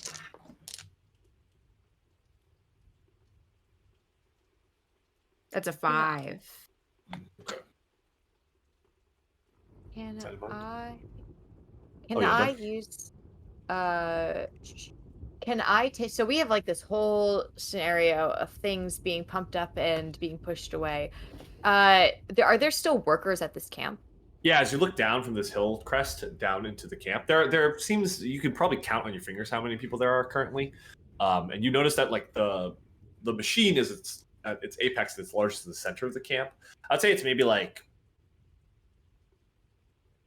kilometer away from you. You still have to walk 5-10 minutes, but the machine has these kind of tubes that run up the side of this hill, and you actually notice that they're spurting it out into these canals, these man-made canals that you now know feed into the streams that you saw earlier closer to the tavern and things like that. You begin to walk in this direction. But May I use observation empathy? Can I tell how they're doing? Can I tell what's the mood? What are the vibes of the camp? Is it more downtrodden? Are they looking at someone in fear? What's the vibes? sure, make that roll as well. All right, so that's observation empathy. So that's going to be 7 dice. Love a beefy roll. That's 3 6s. Oh wow. Okay. Fuck. What the hell? Fantastic. That's Okay. Vibe Hey. checks all day. Den, rated the vibes. All right. And before we descend into the camp, Magnus or Helene, anything you would like to do from this perspective or perch? I think Magnus would be doing something relatively similar looking for people who are, maybe a little bit more contemplative, in that way that a pastor would sort of look after, his congregation. Okay. Make an observation check as well. And then when you're making that roll, Helene, anything on your end? Just want to double check. Yes, Helene is very interested in how this operation actually works, like how the pieces fit together and what the Mhm. purpose of Yeah. this is. Okay. You can make a learning check if you'd like. Perfect. I would love Hell to. yeah. You got a two Yep. sixes, or Two just a two? sixes. No, Hell two yeah. sixes. Okay. And then I'll go through each person just to give, as you're walking closer towards the camp. Learning plus logic. And 6. 1-6. Okay. Um, and Ida, you just rolled a 5, right? You didn't hit a 6. Sorry. No, you're good. I You was just hit a. spacing out. I You're hit a good. 5. Don't worry. You hit a Yes. 5. Okay. As you're all beginning to descend, following Jens, who's kind of scurried and picked up pace, you get the idea that he feels like he looks like he's late, like the way he's like scurrying and scammering. I had notice in the distance. It is still very hard to see, right? I mean, rain's still coming down in sheets further away. And while your eyes are mostly drawn to the soundscape of this large machine, you do catch a glimpse to your north. What looks to be a collection of like 15 or so buildings. Like you have a pretty good eye, and you know, like the moor doesn't really have much of a horizon, right? Like it's pretty flat. Every once in a while, there's a hill that crests up and down, but you could see like a collection of about 15 or so stone buildings, maybe 5 to 10 kilometers north of where you are. It'll take you a little bit to walk there, but you see them for sure. Yeah. Den, you notice as you're kind of looking and kind of observing the state that these people are in, most of them with a 3. Oh, like you read their souls, I guess. You notice that there is a lot of quickened movements, and not just because of the rain, right? Like the rain is kind of slowed down where you currently are, and the thunder and rain is kind of more further in the distance. These people don't look like they want to be here. It looks like their wares are in a state of disrepair. The island that they've built, this peninsula that they've built their camp on, almost looks like it's sinking back into the bog. You notice that there's like disrepair amongst, like you see someone working on one of the pipings, and then as you all are cresting downwards, you notice a burst. A pipe explodes on the steam engine, and you hear screaming and yelling as like people begin to run over to try to like fix and repair it. I would say that like this is going horribly, and with the 3 success, I'll continue your observation once you get into the camp itself. Magnus, I will say that with your view as you're kind of looking as y'all get closer and closer to the camp, you're making the assumption that this is a working camp, and based on what Jens had mentioned to you earlier, that you could stay at the camp if you'd like instead of at the tavern, right? Like these workers don't seem like to be there staying at the tavern. The tavern back where you were all could not, house this many people. So there must be some form of, roles provided that, cook, clean, things like that as well for the workers in camp. And you actually notice a couple of kids running by, younger children, maybe 13 to 14. These individuals, as a father would know, seem a little bit, at least generally, more truthful than more aged spirits in the flock.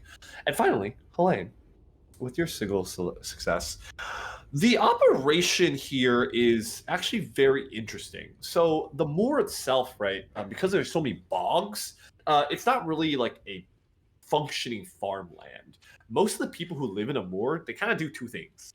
They raise sheep, and because it's raining out, you haven't seen any sheep, or they extract peat from the bog. So like calcified woods and such to be used as a fuel source, basically. There was a really big push, and as a doctor, you would actually know this, that after the Napoleonic Wars, they wanted to basically reclaim parts of Denmark to basically turn into agricultural sites. And so this kind of large system would be put in place. Basically, what they're doing is they're draining the bog, rediverting the water to different areas. Then what they're going to do is they're going to stabilize the land by planting trees, probably pulled from Germany, seeds from Germany, and then provide some form of artificial fertilizer or something to quicken the growth of actual vegetation in the area because it's pretty desolate right now. And this is a large-scale process. It takes a really long time to do, and it very much disturbs anything that has been buried, anything that's sunk into the bottom of the bogs, or anything along those lines. But yes. And as you make your way further and deeper into the camp itself, people notice you, but they don't really seem to care as they're running to fix the steam engine. You notice a taller figure, well built, maybe around 6'2", swept back gray hair with streaks of black. A single monocle that is definitely just suddenly wet. Literally the Monopoly Man. He is the Monopoly Man. He's wearing a black frock over his normal tie. You notice it's very buttoned up, very well done. He has a cane that has kind of sunk in a little bit lower into the mud. And as he kind of looks out at all of you, he goes, "Finally! It took you all long enough. I have something to show you." And with that, we are about to go to break, because it's been an hour and a half. But before we jump to break, just one last reminder for everybody in the stream. First off, shouts out to all my players. They're great. I'm loving all these dynamics. Shout It's out awesome. to you. You're amazing. Thank you.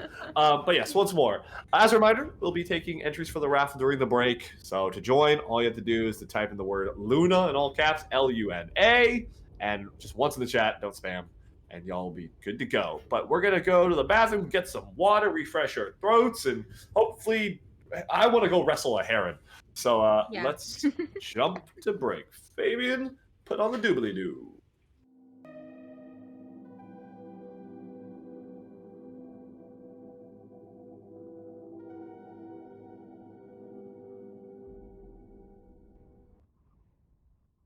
Welcome back.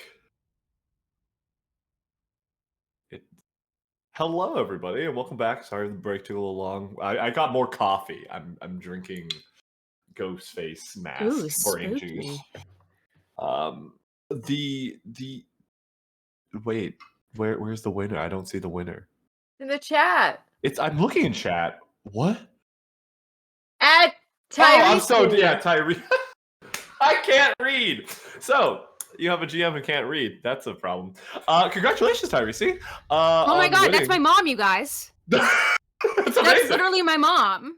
Hell yeah. Tia Resky, she's in the other room watching right now. This is nepotism. This is nepotism. This is nepotism. This is like very capitalism we're trying to fight I right swear to now. God, it's not rigged. Should I bring her on? This is- No, I'm not gonna do that. That'll embarrass her. That's so funny. Well, don't forget to use the Luna month code to also double down an extra savings there.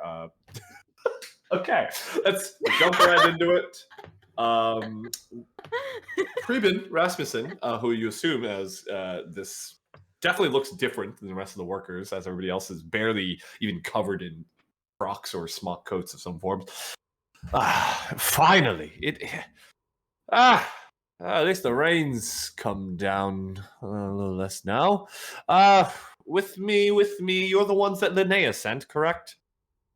Kind of gives you a really questioned look. He has this heavy mustache that reminds you of like a fuzzy caterpillar. We are, yes. Yes, we were sent. Good. Come with me. There's something strange that happened this morning. I'm assuming Jens didn't tell you because he's kind of I mean, look at him. And Jens kind of like smiles briefly and like whips the hair out of his face. Come on. And he starts walking past you all towards one of the tents to your north, actually. Yes. Derailing question. Is this man walking just out in the open getting rained on, holding a glass? The Just rain... like drinking the rainwater? The way where you were gesturing with that. Oh, I was no. like, is the water part of this? Like the sky, the rain, drinking the rain? I don't know. You made my mind go to a place. All right. I thought I solved it. You're good. The rain has cooled down a little bit. There's less rain in this area now. It's mostly wind whipping in the kind of campsite at this point. He kind of barks a couple of orders to some of the workmen who are trying to fix this large pipe. The steam engine is actually pretty tall. It stands around like 15 feet. That's just height-wise. Width-wise, it's pretty large, maybe 30 feet across. It sits at the center of the camp. You see some of the men who are fixing it. They grab onto the pipe, and like you hear like some yelps and cries as it's just hyperheated. And Previous goes, don't mind them. Come. And he leads you towards a tent. He goes, I'm telling you, as he kind of turns back and looks at you, there's devil worship on the moor. I don't care what anyone else is saying. I don't care what Linnea says, but you were brought here and hired here for a reason, and I have my suspicions as to what it is. And I know actually what it is. And you see him kind of pull back the tent curtain as he kind of pulls you inside. It looks to be like a storage tent. There's like workbenches, crates that some have toppled over in the storm. This kind of leads you all through. He points, look! And he kind of points down to this bench, and he's kind of like faces away from you with his hands behind his back.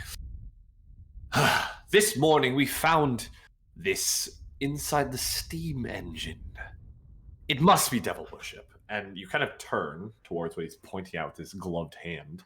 And you notice on the workbench multiple sets of bones that you don't need Helene to like identify specifically in this moment that look like human bones.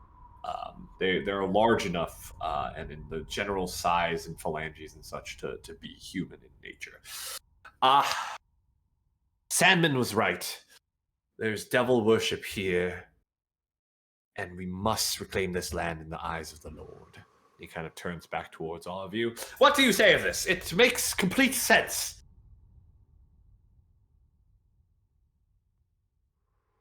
It's interesting that you think reclaiming the land in the eyes of the Lord means it serves you and not the land in its original creation. Kind of sighs briefly.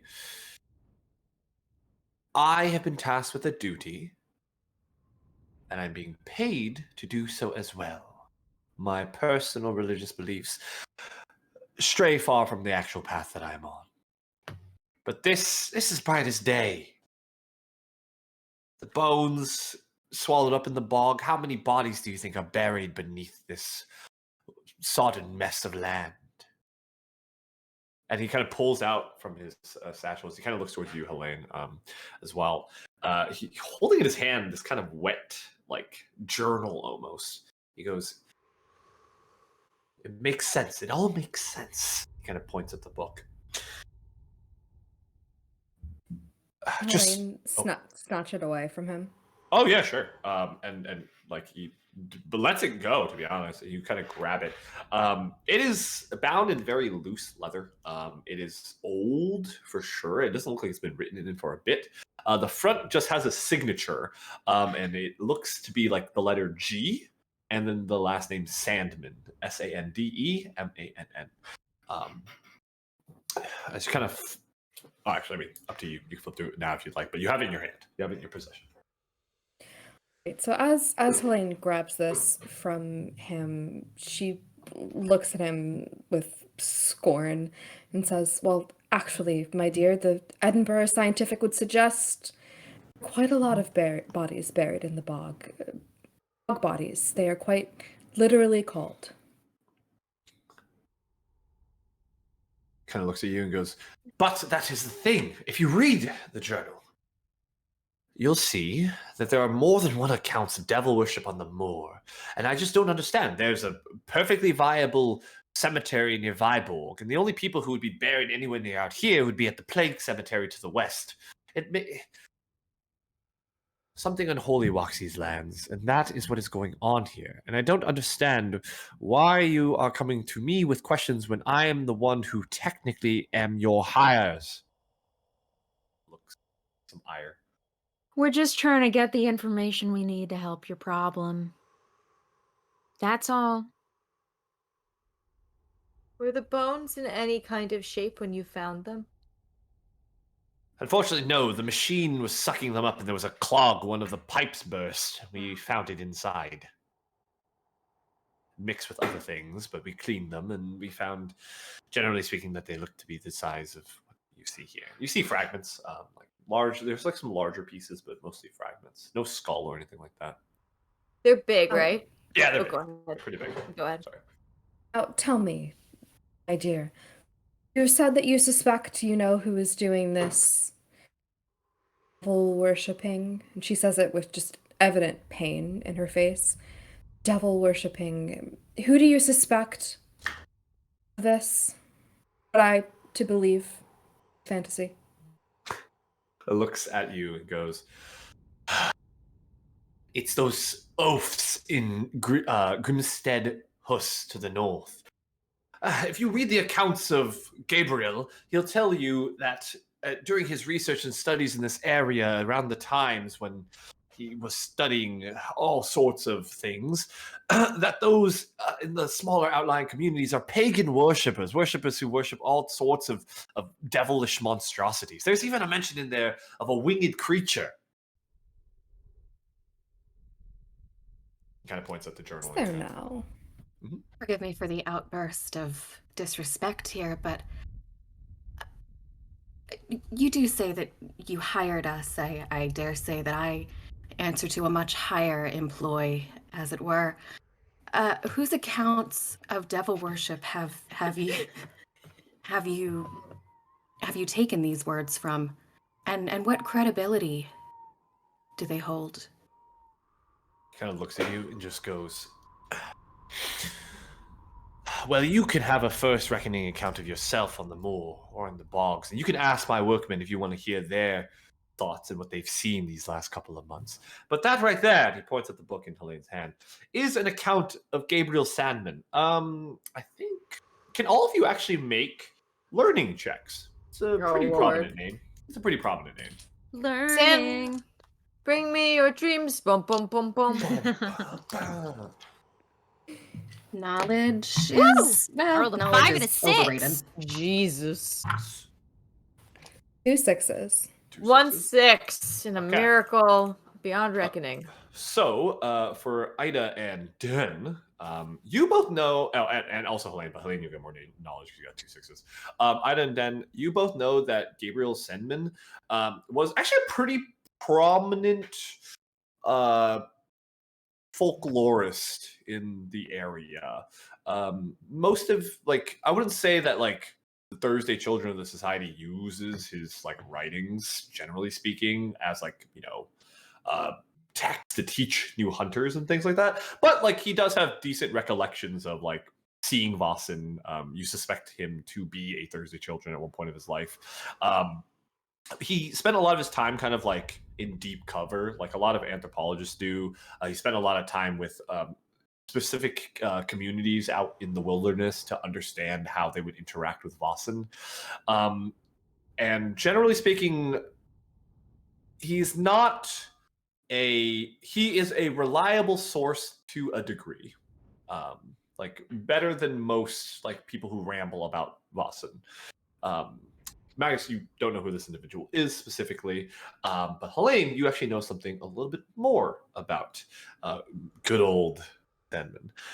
You know that Gabriel Sedman, as time went on, his methods in comparison to most Thursday Children and members of the society started to kind of deteriorate. He started connecting the dots very incoherently, saying things like, "These Vaesen come from the underground, and therefore they are from hell, and therefore, like, devils." And he while, like, he is not infallible, I mean, as a lot of studious individuals are, I would say that in the later parts of his life, he definitely let his own personal beliefs in terms of righteousness, faith, and such adjust his writings on Vaesen, for sure. And he is definitely part of the camp. Some deep lore really quick from the book. There's definitely a camp of, there's a camp within the society that kind of like splintered off, that like really believe that like all Vaesen should be annihilated from the face of the earth because they are just hellspawn, basically. Which is generally speaking not what you all believe in. Thank you. Yeah. So, And he kind of looks at you and goes, I am a man of science. I have never seen a Vaesen in my life, but I know with enough evidence and empirical understanding that there's something out there that I cannot comprehend. And that has been my guiding light since. And points at the journal. This. Drivel. Helene drops it. Cool. He like runs and kind of like, it's the first time you see him run with the cane in his hand. He kind of like grabs it from the ground. Kind of looks at you. This is not drivel, it is of import. And he kind of opens it up. It speaks of a winged beast. We've seen things over the moors at night, devilish eyes flying over the sun. All of these people, I have a theory that someone here in Grimstead Ling or Grimstead Hus has contacted this devilish beast that they call their guardian angel and is using it to stop us here, to stop progress. And it's hurting people. Kind of looks at all of you. You may not like what I stand for. You may not like the work that I do. But innocent lives are at stake here. I don't think any of us are arguing that, we don't want to help people at stake. I think we all want to help people. I think that perhaps you should keep your mind open, because sometimes the first idea isn't always the right one. So we are the experts, one might say. As everyone is talking to this person, I think after we started getting into every time I think philosophy happens, it's something that Den doesn't have to argue about, they just know. So it's like as soon as people start arguing about it, Den just doesn't defend it, they just kind of drifts away. And I think that they drift away to the bone fragments. Now, it may not look it, but prior to buying a bunch of beads that look like eyes to make them feel good and happy and pretty, they used to be a midwife. And they have a pretty fair amount of medicinal check in a different way. So what I would like to do is I'd like to take a look at the bone and determine, like, their fragments. Were these people sucked into the bog and crushed by the machine, or did something rend this? Tell me about the breakage of these fragments. As that kind of conversation is happening with Preben, I would say that you don't need to roll for this actually. Sure. There are still some larger like bones left. However, I would say that you're absolutely correct that like once things get sucked into the machine, like Really? definitely parts of it get crushed up. Yeah. I would say that just judging from what's remains, like the machine isn't like a grinder, right? So it doesn't like shatter everything, but things are definitely broken into pieces. That you could make the assumption, and I will just give it to you all here, that this is probably just one body. I'll say that right now. But who, what, where, that will require more detailed observation.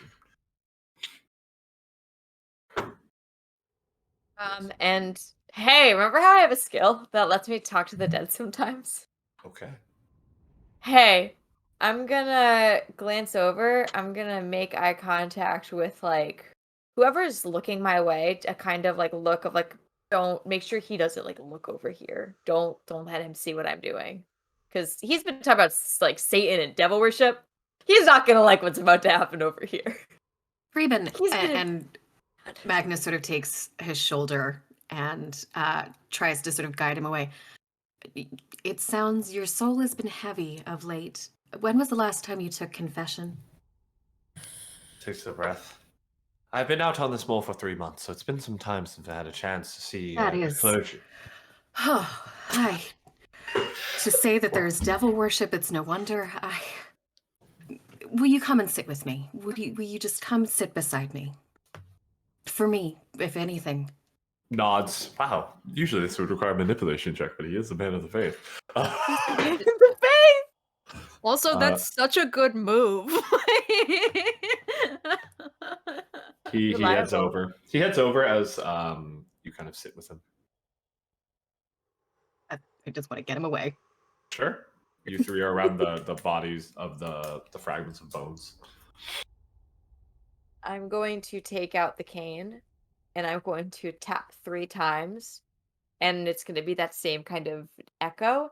I would also like to take out my crystal ball Cool. to use it to amplify and add a +1.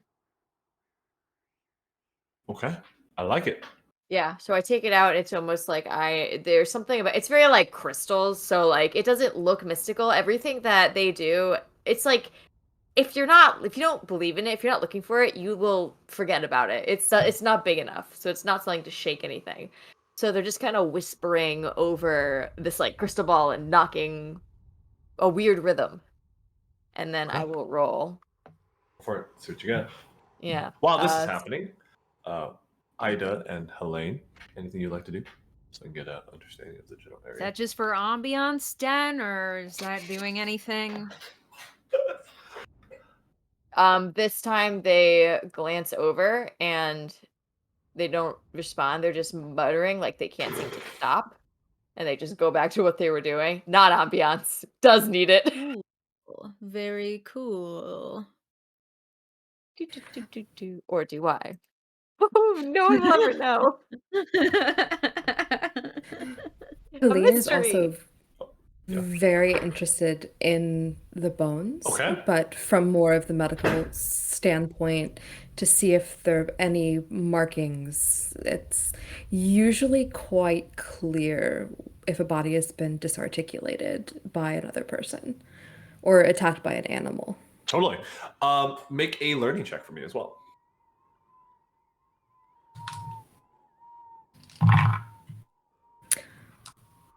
On 6. 6. Okay. And what did you roll, Den? Sorry about that. 2 6s. 2 6s. Well- Okay. Okay.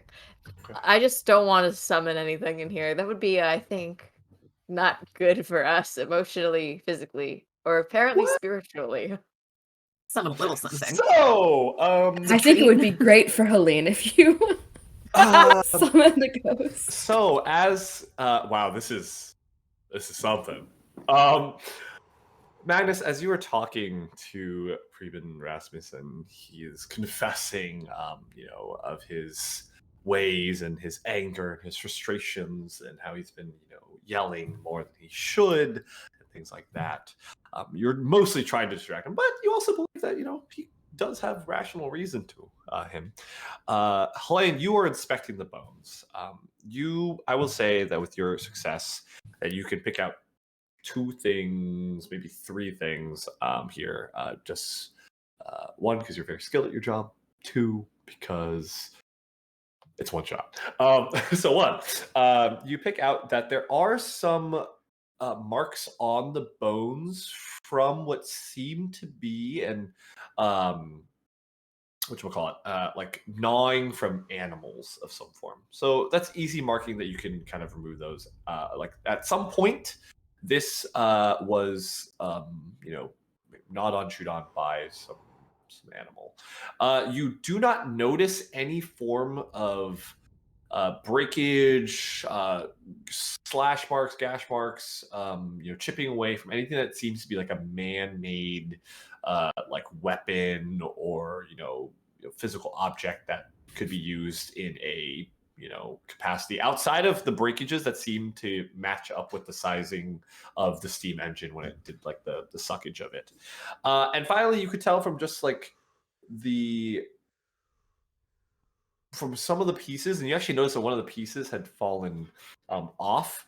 That this person's build was probably like 5'4", but just judging from like the bone density and lengths and thicknesses, probably adult at least. Like maybe I would just say adult. Actually, I can't get. There's no radiocarbon dating. So adult around 5'4", and it doesn't seem as if there was any immediate form of foul play, I will say, to their death. And then, Den, you begin to channel. Yeah. And as Ida, you were kind of making conversation with Den as this is happening, a low fog begins to roll into the tent from outside. And the fog begins to pour higher and higher into the room until it's about chest height. And then you hear screaming outside. I didn't do that. visceral screaming. I run towards the screaming. Does anyone follow Ida, or is it just Ida? I did this. All right, Ida, you run out as that's being said, and you see something moving in the shadows. The fog out here has risen almost to eye length. Something wisps its way through the darkness. You can almost see a figure almost floating across the ground. And then you localize where you hear the screaming from, and it's actually close to the steam engine as you're like kind of pacing and picking up speed. This is a wretched scream, and it's only mirrored by the wind howling through the moor. You see a contorted body on its knees, and you see this kind of wispy, gaunt figure standing over it, just staring at it. And you hear the rushing of water. Just lots of water, and it begins to get cold. Your feet feel like they're standing on ice. And as you're kind of standing there in the shadows, and you see the outline of this machine, the outline of this figure on its knees, and this figure kind of hunched over it, and this feeling of coldness kind of seeping into your spine, it turns towards you, the shadow that's kind of lurching over this other figure, and you see these two green orbs of fire just burning where its eye cavities would be. What do you do? As it turns, I've already got my rifle out, Okay. pointed at it. I'm gonna say, "Hey, ugly. Why don't you let them go?" And as fast as the fog rises, the fog begins to fall. And as it slowly dissipates, as a gust kind of pushes through, good timing, through the camp, you see the twisted, frost-bitten body of Jens Ludvigsen. His body is contorted almost as if something has twisted his spine in an unnatural way. And there's frost marks all over his cheeks into his shoulders. And it's frozen over, almost like chunks of water. This brackish black and brown liquid pools around him. And it's almost like a frozen in time statue outside of the dripping of water that's slowly pooling away. And parallel to this, Den, as this is all happening, you feel a memory. No. Get out of my head. Oh. Get out of my head. You feel a memory grip onto you. That hatred you felt before, it is multiplied tenfold. It reaches into a part of you that you don't even know if you can be that angry. I mean, you're a pretty happy person, generally speaking. For a goth, Den's real happy. Yeah. And it scares you. And just as fast as it comes through, it pulls out. And you're felt with this pit almost in your chest. Something that doesn't feel quite right.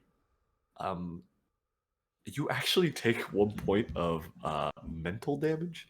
No, my First brains. blood. So please mark the angry. They mention emotional states, but I don't think angry really makes sense for the first one. I'm angry. Yeah, you're angry. Ah. But yes, we're gonna jump back to Ida because Ida does see this body. What do you do, Ida? Is the Vaesen gone? Yeah, you don't see any. Just as fast as it appeared with the fog, though, it is gone as well. Okay, You don't I'm gonna immediately rush to the body and try to carry it and bring it back to where I know the rest of the group is. Okay.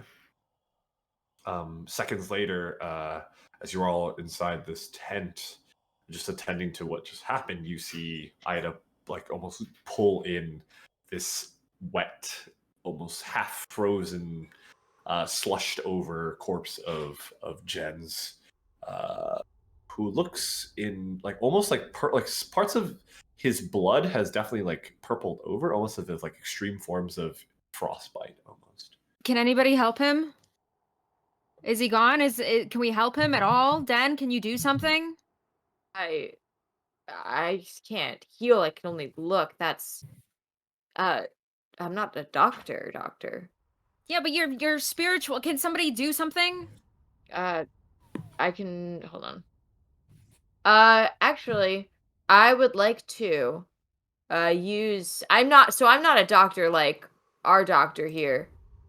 That's the thing I'm trying to say. Of like I can help him give birth. I'm trying to tell you.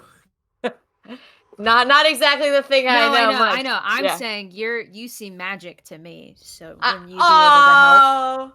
I can Just only, from what I've seen you do. Yeah. That's No, where I I'm coming cannot. from. I understand. Okay. No, I don't have that kind of ability. That's not a gift I was given. Anybody, Helene? Yes, I can help. Bring him here, set him down, clear a table. Yeah, I moved the body onto the table. Top left. All right. And what would you have me roll with? So I guess my question first here is, are you observing the body first? Are you going directly into trying to resuscitate this individual? What would you like to do? That's my question here. Just glancing at him, can I see if he is breathing? He does not look like he's breathing, but there is a decent amount of frost and like bog water that has basically assimilated to his chest, neck, and facial area. So it's hard to see any lifting of chest cavity. The thing that concerns you most is the contortion in his spine. It doesn't really look right to you. It like twists very unnaturally. Then in that case, I would like to use my chief physician talent. So I do not think that the proper place to fix his spine is in this tent on the moor. But I can perhaps try to get some of that bog water like out of his lungs or prevent him from becoming more hypothermic. Yeah. Okay. And can I give a +1 with my tinderbox to try and warm the area by his mouth or by his nostrils to like make way for that airflow that you're trying to use or do?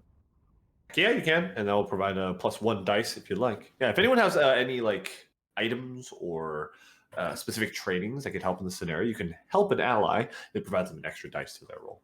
I have a pretty all right medicine score. I also have the herbalist talent. Oh, yes. Medicine without medical supplies is what I can do. Okay. I'll allow an extra +1 as well, so another +2 to your roll, Helene.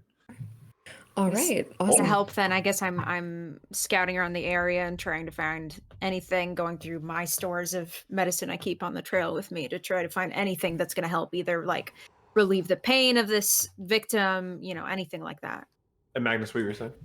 I don't know how this would necessarily work, but Magnus is going to himself say a little prayer for our dear doctor. Giving a blessing, but I don't want you to know that I'm doing this because I don't think you would accept it. But it would effectively give you +2. Okay. I will allow it to go through because technically you are just like providing support to your ally here. Unless Helene is abstentionally against this, then I'll have Magnus roll a stealth check. But I think Helene is self-aware enough to know that the priest is probably going to, say a few words, and she will choose not to be difficult about it in this moment. Make a medicine check with +4 additional dice. Jesus H Christ. And I'm going to tell you this right now. If you don't get 3 6s, Jens is definitely dead. I'm only allowing this because everybody came through and was like, "We're gonna help. We're gonna help." Okay. Could you imagine, like in a D&D game, the cleric casts Cure Wounds on you, and you're like, no. I'm good. Don't I'd rather come not. Right. So Helene will start working to try and resuscitate him, to try and get this bog water out of his lungs. She does like compress on his chest, but she also will take like warming herbs from Ida, because anything that creates warmth or creates like an inflammation reaction is going to be helpful in this process. So she will perhaps a little begrudgingly take those, but she'll take them and she'll use them, and start working on him. I got 3 6s. Yeah. Whoa! How Fuck many, yeah! how many dices did you roll? Like 11? 12. Oh, nice. Dice pool systems are fun because you're just like, fuck yeah, here's all my dice. Yeah, fuck your dead NPC. Well, we said nope. Yeah, Bring him to life, as the Not great Evanescence today. once said. yeah, you know that's not supposed to happen. Through a combination of teamwork, we fucking love teamwork in this game.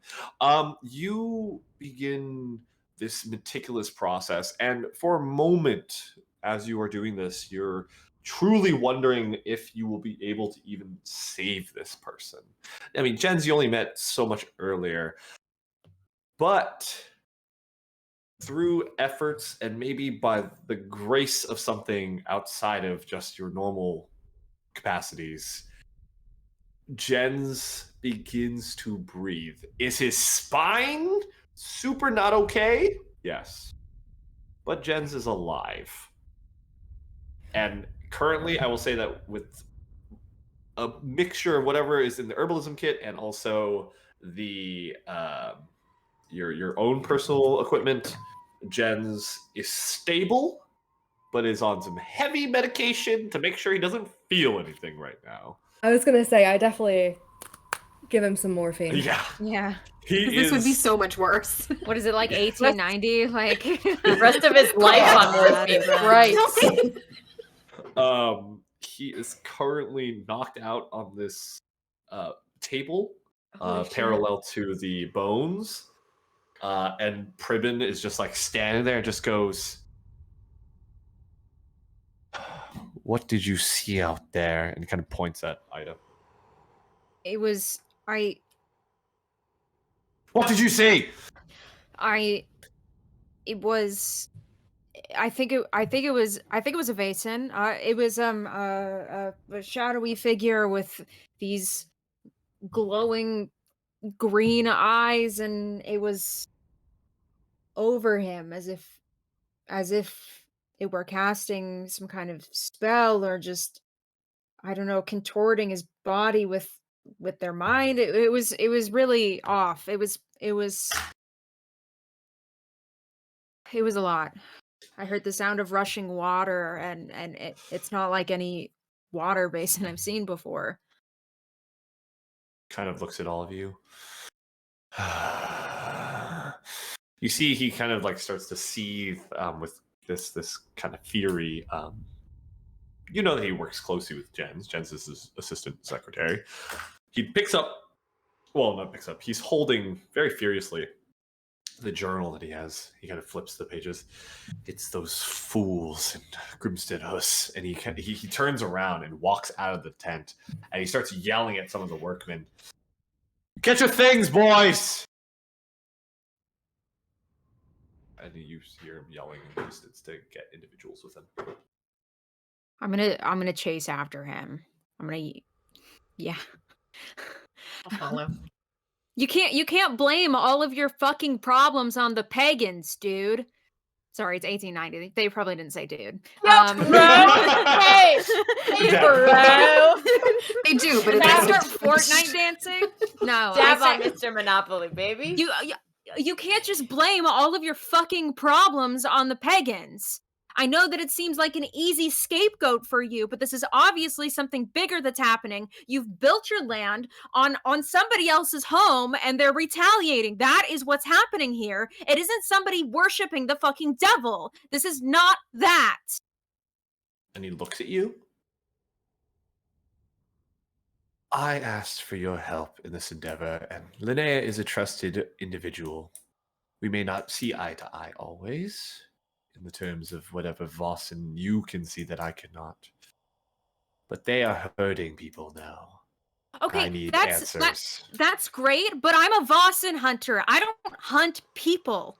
We were hired to hunt a Vaesen, not people. And I am not going to allow you to go over to the town over and kill a bunch of innocent people for practicing their religion freely, which you are doing the same. It is just different.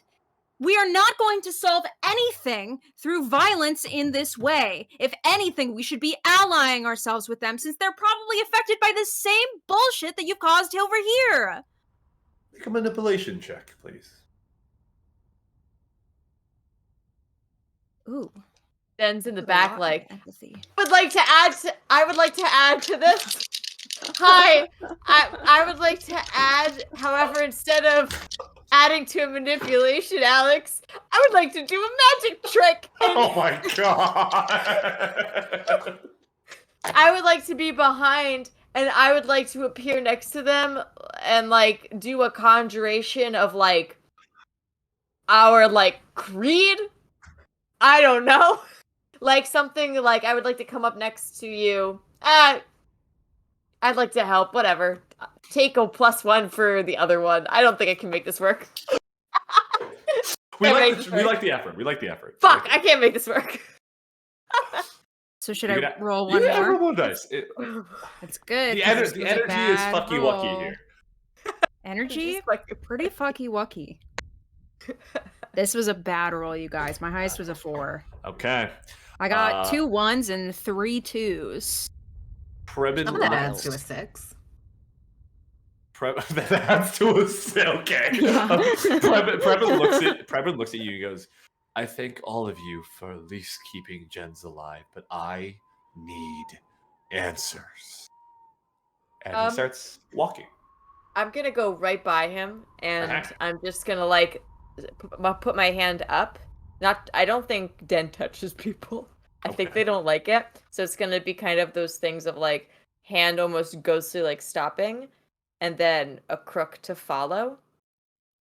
And going to lead back to where, and I think this is, like, an intent thing of, if you can't stop them using force, I can only stop them using what I know, and it's to be a little spooky. So I'm gonna kind of guide everyone to where you saw the thing, and say, we must investigate the scene before you go anywhere else, or else it will slip into the bog. Save your vengeance. Good. Oh, no, sorry. Continue. Save your vengeance. This is more timely. Come. Can you do a manipulation check with Okay, but I'm gonna make it a magic trick! Can I help by hitting the guy with some morphine? You're just gonna stab his Do not harm my ass. Fuck the Hippocratic Oath, I guess. Hell yeah. To who, though? I think perspective here. True. Hell yeah. Fuck yeah. Why not? I'll allow it. So that negates the disadvantage because he's already been trying to persuade it once. So just a straight roll with your magic. That's what they don't tell you about this game is, honestly, that's your cheat code. If you want to speedrun, just drug everybody. That's a fucking... Why we love doctors. Helene does not like the Vaesen. But she doesn't she hates this devil worship bullshit more. So True. At least, progress. We don't hurt anybody. All right, kind of. And now with that, I am going to sort of, like, I think that the conjuring things I can do, like, half of this is Den is like, I'm doing this because I am a Vaesen, and I want to look less suspicious, so I will look more suspicious. But yeah, so this is a one shot. I can just reveal it. Den's a Vaesen. They're a changeling. And they're got some daddy problems. But they, I think, are like, you've all got my back. If I can just show this. I don't remember where this is going. They're just stirring the fog. Okay. There. Half of it's real. And it's fog shit. I don't know. But make your roll. Okay. Just a flat roll, because the morphine definitely Like- helps. I feel like I'm on morphine right now. Jesus.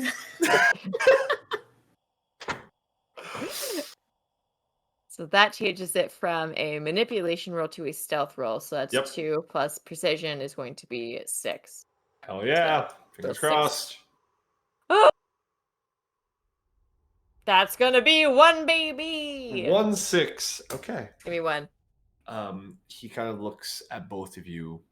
He looks at all of you again. He kind of slows his thinking a little bit as the morphine takes hold.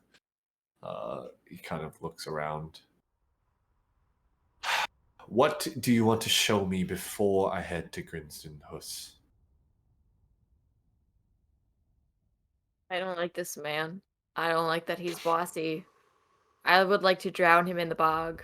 Oh my god. No, that would be a lot. I don't think I've ever killed anyone. This isn't Delta Green. Hey, I there's am a going first for everything. This is not Delta Green. This is more Call of Cthulhu vibes. So I'm going to walk over to where this was. I think I can see the ice and stuff. Can I look for maybe there's some evidence of where footprints were for something frozen, something that was left behind? Okay. You can do a vigilance check for me. Anyone else want to do anything in this scenario? The morphine is definitely I will say the biggest thing out of all of this is the morphine is definitely just taking a hold of Freeman Good right for now. Good for him, Fuck. Good for him. Magnus is gonna go over to that spot, and if I could, do some sort of. I would think that I've been around a lot of consecrated ground and could do some sort of vibe check for the same sort of how we were talking about how an area sort of absorbs sadness, that sort of thing. Am I able to do sort of an empathy on that? A lot. That makes sense to me. Cool. The vibes check, but it's a really different vibes check. 1-6.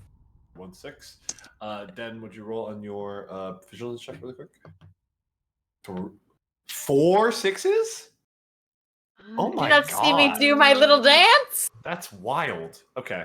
While that's happening, Ida, Elaine, anything you would like to do as you've slowed kind of this progression of Preben? I think I just like to start keeping an eye out for the workers. Since he just told all of them to take up arms, I just want to see, do they seem into that? Okay, do a vigilance check. Or observation, whichever one you think you're better at. Vigilance or observation?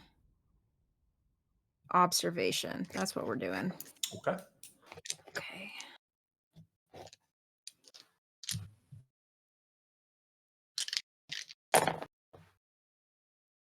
A 5. 5. Okay. Unfortunately, no. And Helene, anything on your side? Sure. Helene looks at the man that she has shrugged because talking about devil worshipping and that sort of thing has really kind of annoyed her significantly. And she will take out a journal, like a marbled notebook, from under her cloak and take out a pen and start writing and say, "Thank you so much for agreeing to join my study to be published in the Edinburgh Scientific. I'm going to ask you a long list of questions and you're going to focus on me and on me alone until my colleague here is ready to show you the thing that they wish to show you. Do you agree to be part of this study? Good. Thank you." Just continues to nod as you focus in on distracting Preben from kind of the. I mean, you were basically fully manipulated. I mean, the morphine is set in, definitely with some distraughtness as well with Jen's current state. Ida, as you're kind of looking around, even with a 5, this whole situation has escalated. And I will say that you were able to grab Jen's body and move it into the tent before anyone really had a great look. They notice they're screaming, and they do hear Preben being like, "Hey, we should go," but with Preben currently being, talked to, discussed with Helene, they kind of seem wary. I would say they don't really seem like no one has left the grounds. It's a peninsula, so you have to leave through one exit. So no one has really left just yet. They seem more like confused. They seem like they may be waiting on more Preben's words, but they don't want to like interject in what's going on because you all have kind of surrounded yourself around him in a way. With the one success on the kind of observation check on the kind of ground here, I would say that, alongside Den's comments, right, and alongside what has been said about souls here, you are starting to pick up on the idea that this may, and the speed of it, really, that this Vaesen is clearly not corporeal, I would say. There are no tracks. There's nothing left behind. It controls supposedly fog. It attacked with the powers of the bog. Ida is a good marksman and has good eyes, and it would not like if it was something that was retreating into the bog or retreating into the water, there would be visual context of it. And so whatever this thing is, definitely not corporeal. And that, I would say, from the kind of observation check, makes you feel uneasy as this is something probably beyond the grave, I will say. And with you, Den, with your 4, I will mention a couple of things. That is fucking... I also rolled like 5 to 10 times after that. I have not gotten any. I've only gotten 1 6 every like 3 rolls now. So whatever luck I've had, it's gone. That I hope you expect nothing more from me. This is my contribution for the night. This is it. Look around, and you actually find a couple of things. As you're kind of looking around the area, as everybody's trying their best to slow Rasmussen's rampage, you notice a couple of things. One, around the steam engine itself, the tubes and the piping, you notice holes actually in the tubes, perforated holes, as if someone has stabbed something into it. Just judging from what you've seen before, whatever this thing is, it doesn't it hasn't made any puncture wounds into gens, right? And people have only gone missing so far. And with a 4, it looks more like tools rather than actually a thing. So the machine itself only looks to be damaged physically in that regards. Mm-hmm.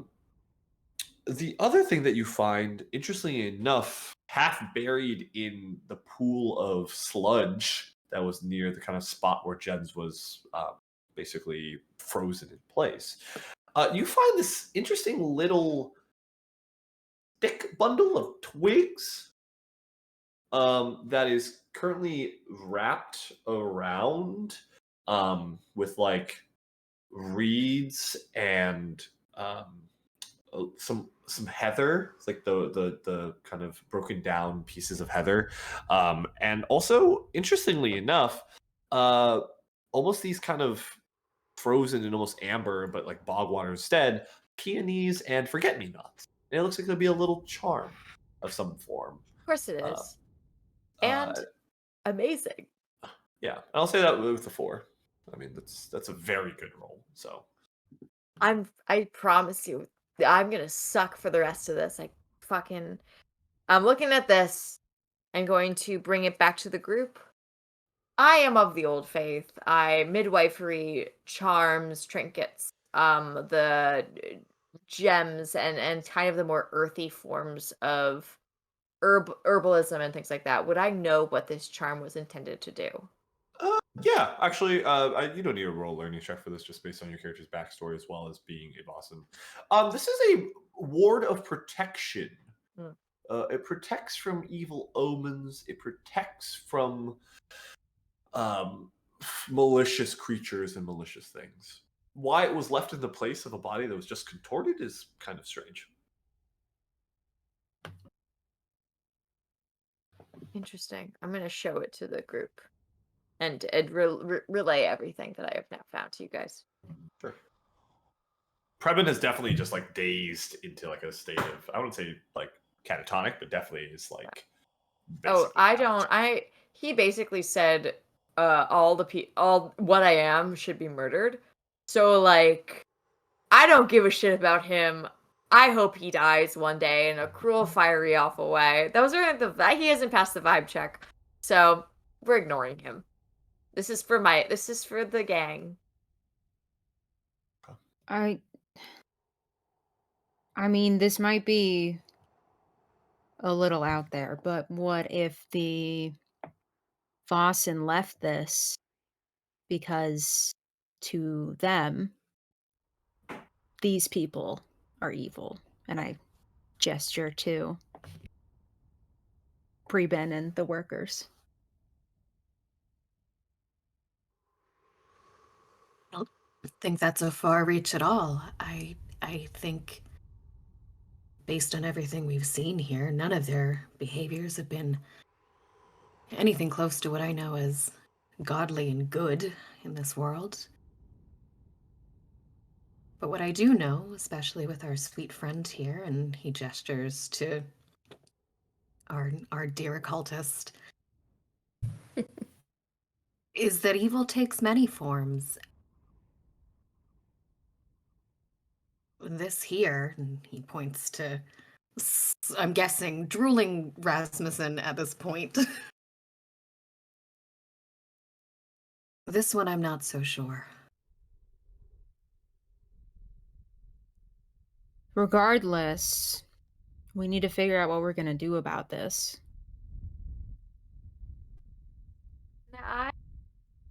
Now listen.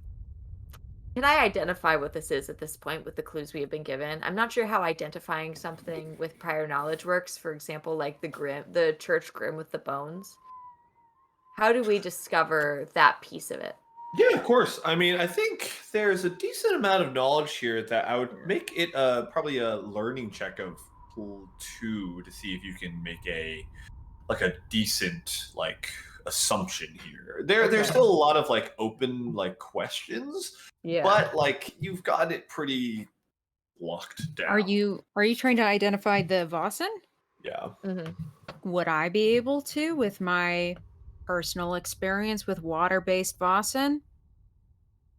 I think I will. So here's my question. Actually, so if you all want to do your own learning check to see if you can discover what it is, you can. Or you can boost the learning check of one of your allies working as a team to kind of discuss as a group. I'm going to boost yours. I don't want to roll for this. Mine's not good either. I have 4. Dude. Learning That's 4, cool. baby. I got 2. My learning is really good. Your learning is good? That would make Yeah. sense. Yeah. No, we can help you with it, with our trying to share Helping. our personal We're experience. like, Helene! We're like pulling you read books, right? Help us! Mm-hmm. Yes. I do, in fact, read books.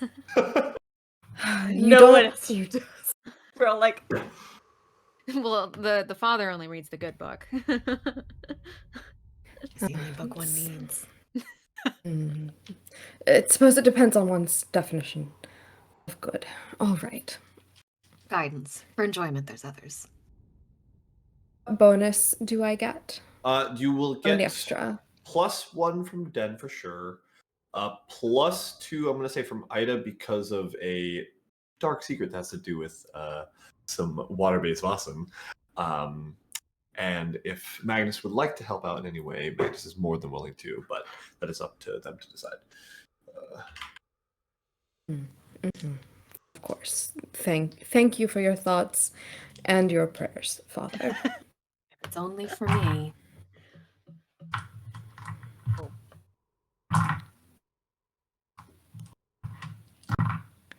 That is 3 6s, baby. That's what we wanted, Helene. Helene. Side, baby. Yeah. Okay. All right. Hail Satan.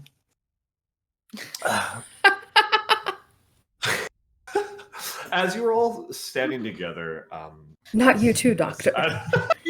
as Priven begins to kind of daze off, with the context clues of something that takes the forms, or at least has eyes in the wild, as well, actually, let's go through this. You know from experience that it's pretty common in a lot of the region that there are folk tales of spirits and ghosts and things like that that can take the form of birds or crows, ravens, different types of animals. It's pretty common in these parts, and based off of what Crow Mutter Peterson had mentioned to you, that the story that she was specifically talking about was maybe a miling of sorts, but this clearly is not the case specifically in terms of a child spirit that has passed for beyond reasons. And as you kind of localize in on the bog and the kind of area around it, and the anger and the hatred, you easily pick up that it's some form of I don't want to butcher this word.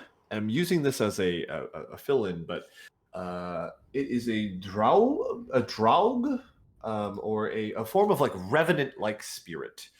This one seems a lot more powerful than draug that you see in the past, because it has some manipulation over the land around you, which means that its hatred is bound to something here.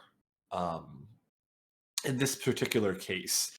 And on top of that, that finding its remains and finding what is causing its ire is the main pushing point here. And that is the main Vaesen that you're facing. So putting its bones to rest is probably going to be number 1, and finding the object of ire is going to be number 2. Case. Also, that was pronounced correctly. Thank you. Nerd. Did a lot of What do you words guys read practicing books today. or something? I know, honestly. Here I was thinking it was going to be Mothman. It is. I love Mothman. Mothman's my homie. Mothman's my favorite. I'm having trouble saying this one. Mothman? Mothman? I believe it's pronounced Mothman. Mothman? One Mothman, please. That is multiple.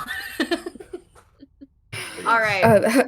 Helene will reveal this information to everyone and say, well, it looks like there are 2 avenues that we must consider here. The first is laying the soul, I suppose, or the bones to rest.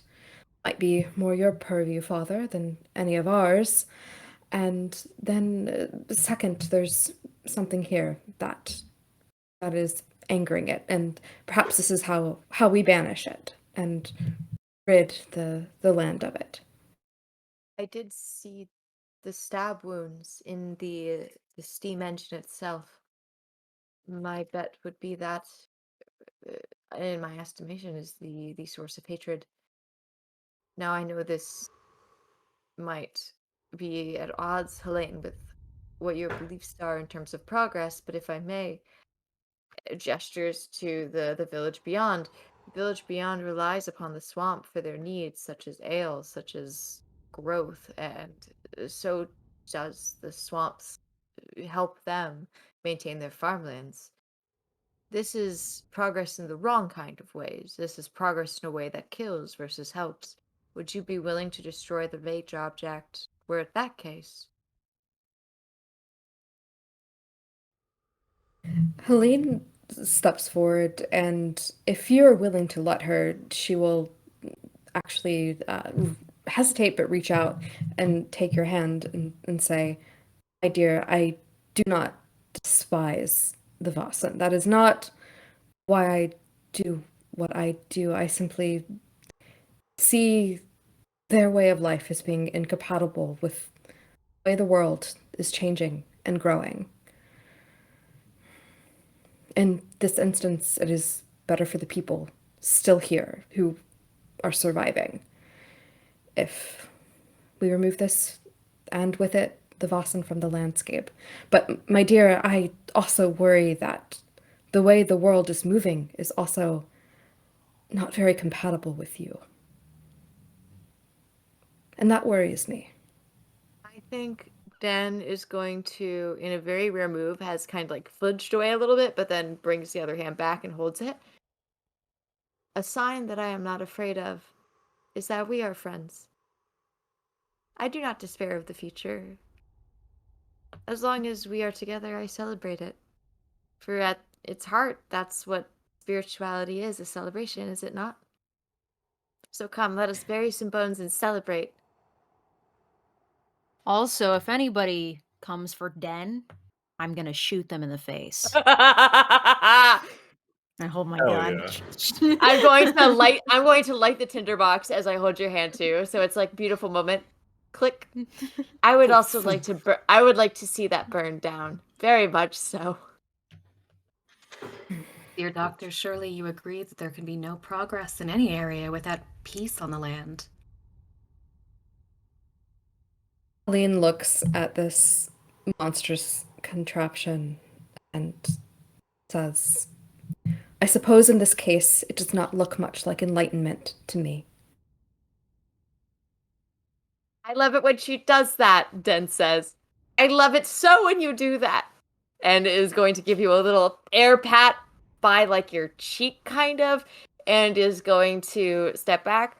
We are going to divide the labor then between, now as you know, these arms are vanity arms. I can't quite, I should bury the bones with the father, but I'm going to take out the tinderbox. Would someone please take this with them so it's like I too am destroying that monster? It would be Please. my pleasure. Oh, thank you. Light it on fire. Take one As- sip of cocktail. You are saying this. The rain begins to pick up. once more. Sighs puts the tinderbox away. And the fog begins to roll in again. I'm As going you to. see standing out across the bog, and the fog begins to roll up to your chest levels as it rises and rises. You all four now see what, well, the remaining three now see what Ida had seen originally. Something in the gloam brightly shines green. Two orbs. They're quite far away from you right now, and then they disappear. But the fog is very hard to see through. It's rising quickly and fast, and the wind almost whips it up, and it's almost as if you've been encompassed in basically a localized fog cloud of sorts. We have to get this done quickly. The father puts his hands out to anybody that will grab them in the fog as soon as it starts to descend. I need an initiative check. What? Now, usually, how initiative works in this game is you would pull from a deck of cards, and then the number value of the card is equal to your suit. However, there is only one creature here, and as it's approaching you, you all can go in your can go first. The nice thing about this game actually is that you can actually switch positions with people in order. And I would love to pull from a deck of cards, but I currently don't have one. I have a deck of cards. Oh, you have a deck of cards? Do it. Let's do it. Pull out a deck of cards with me. I do, but they're all tarot. Hold on. I also have a deck of cards. They're all anime The tarot Empress, cards. I have a The throwback. tower, fuck this.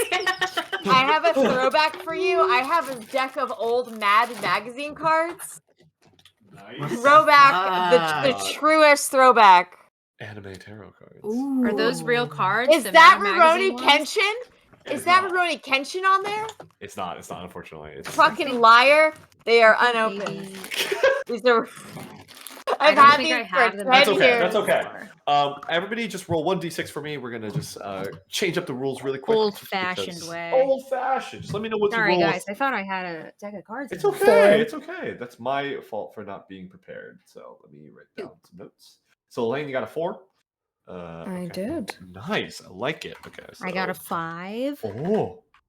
Sorry, I got a 5. Elaine got a 4. Den and Magnus, what did y'all get? I'm so sorry. I'm like so happy. I got a little 6. Oh, nice. Okay, so Den's at 6. Nice. I got a 2. Okay. I'm gonna run. I can't fight. I'm gonna run like a motherfucker. I can't run, bro. Okay. Can't do shit. And then last but not We just least see is like this thing. 10 like long arms, long legs. So top I'm of the very round. shaggy. I'm very shaggy of this group. Den, you're up. I'll say that you're all in the same zone currently. So basically in Vaesen, how combat works is you move from zone to zone. Zones are generally close, medium distance, far distance. In this case, like how much you can run in like 10 to 15 seconds. So like this zone you're in is I'm going to say is the zone that encompasses the steam engine. The next zone over would be like where the tent with the bones are. And then like another zone over after that would be, let's say, outside of the camp. When you're in initiative or in combat in Vaesen, you have 1 slow action and 1 fast action. Slow actions are like attacks, spells, things that require a lot of time to do, and then fast actions are movement and or blocking or parrying an attack, basically. So you have to forgo your movement to block or parry. So keep that in mind, given the fact that the creature goes at the end of the round as well. You can switch positions with anyone in order at the start of the round if you'd like. You don't have to. It's a fun little thing that you can do just to set up fun little cool moves and tricks. But other than that, it's a pretty straightforward system, similar to the rest of the game.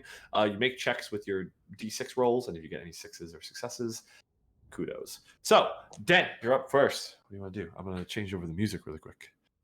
I gotta go. I'm not a little fighty fight. I'm here to be cute and cause problems. I didn't cause this problem, so I gotta cause a problem somewhere else.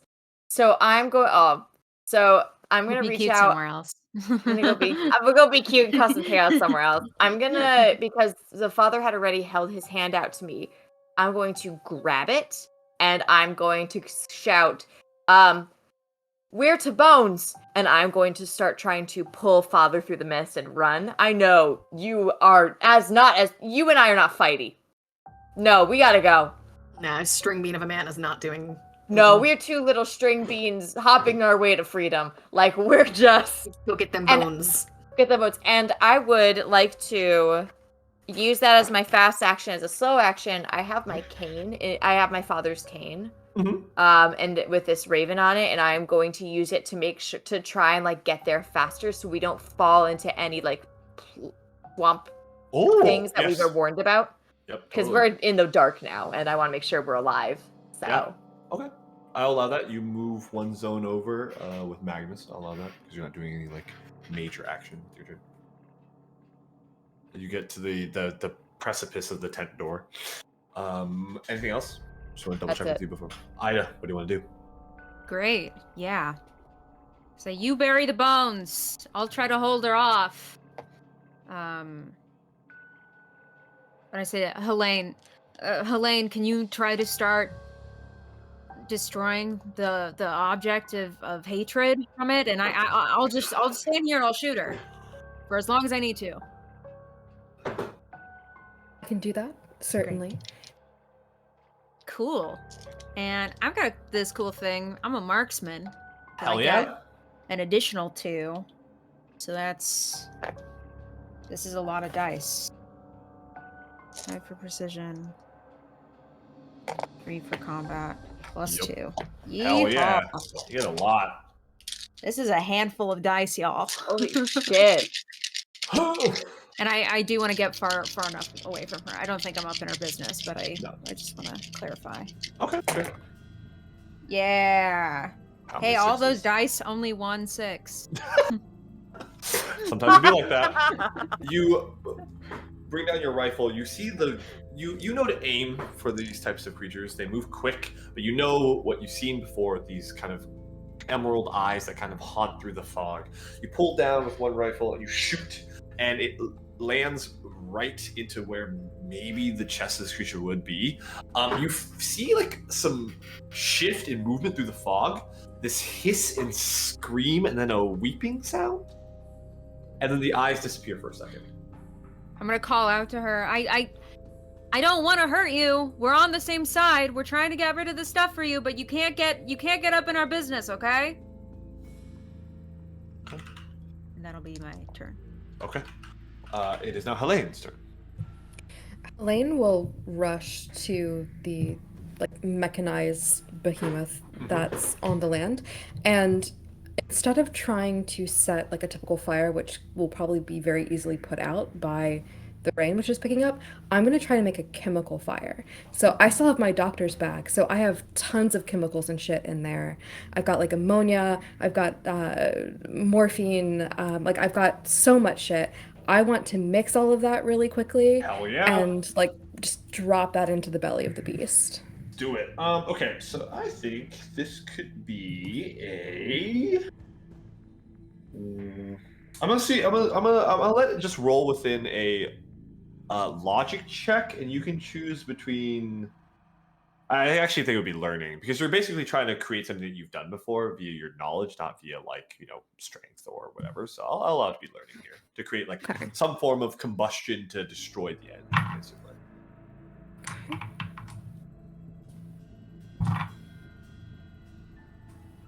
2 6s. Oh, nice. Okay. You take out as much as you can. You're using your knowledge. You're trying to create some form of chemical fire. You have tinder matches. Maybe you don't know if this will be able to destroy the machine, but you do know one thing. That the engine has been malfunctioning, and if you can cause some form of defect where the machine begins to burst and maybe explode, then that could solve what you're doing. And you begin to create this concoction, and you begin to look for the appropriate place to feed it into the machine to break it. So it will require a little bit more investigating on the machine, but you definitely have a plan of action, basically, and the concoction prepared. Okay, and you made your movement to the machine, so that's your quick action. Okay, Magnus, you're up. I would say you're at the tent with Den. Awesome. So I let go of Den's hand, and I'm rummaging sort of in my vestiges. Then I pull out a vial of holy water that I've got on hand. Are these are the bones that we were identifying earlier, right?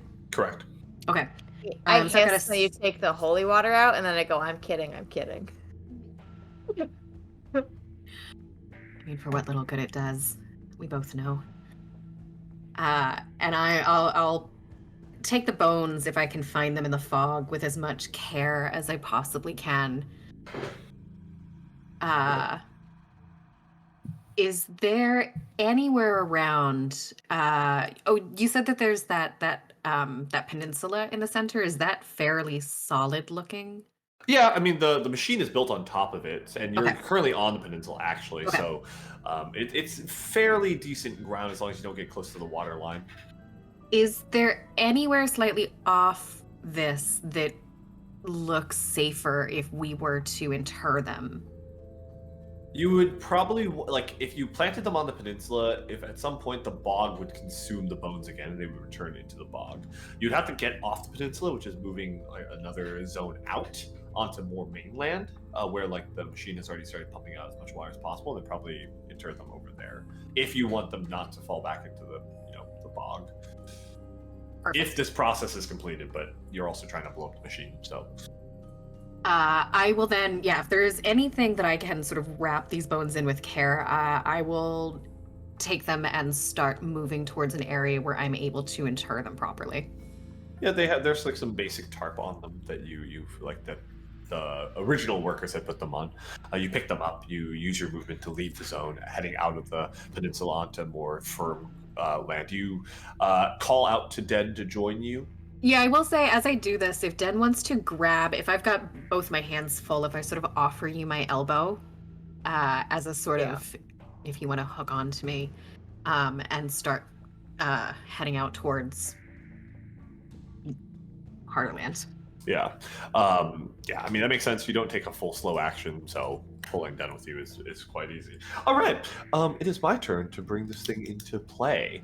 No! It moves with its fast action. Helene, you actually see it move past you. For a moment, you see stark white flesh as it zips almost at an ungodly speed towards Ida, who had shot at it. You see it as it appears in front of you. Its hair is matted on one side, but the other side almost floats as if it's still flowing through water. The skin is taut and pulled back around the facial structure, around the bone. It's white as ice. And where eyes would be in the eye sockets, you see these orbs of emerald fire. You've seen creatures like this before. This thing has more of a, while it is still incorporeal in a way, you still notice the kind of bullet shell that you had lodged into its chest with specially loaded, ammunition that is burning into its chest. It is going to try to attack you. With its attack, where it will grab onto your shoulders and breathe bog water down your face. So let's see if it actually lands that. That is one success. No. You take 1 point of physical damage. So there's a little thing on the right side that will mark 4 points of damage. Got a little spit right there. You notice this hailstorm of black muck begin to come out of this creature, and it's ice cold to the touch. It almost burns your skin as it comes out, but it is liquid, and it's in range of you in a melee context. But that's the end of its turn. We're gonna jump up to Dan, you're up. Hey, boo-boo. All right, I'm holding onto that arm. I'm using that cane. We are trying to get to the main area, right? Yeah, I would say that with the movement and the pulling, I would say that you're around the mainland now. So we're good? Yeah. All right, and I think you and I have worked together a lot, and we are usually on bone duty. So what ends up happening, because we're of two different religions, and it's mostly about, like, who did the bones believe in? So we both, like, do it at the same time, and it, like, creates this kind of cool... Yeah, we last rites at the same time kind of thing. So I think, like, it's like the craft where they sit and they're, like, holding hands. But it's very two different vibes. One is, like, praise Jeebus, and the other is just, like, the groundworms sing to my soul! Danish translation? Who knows?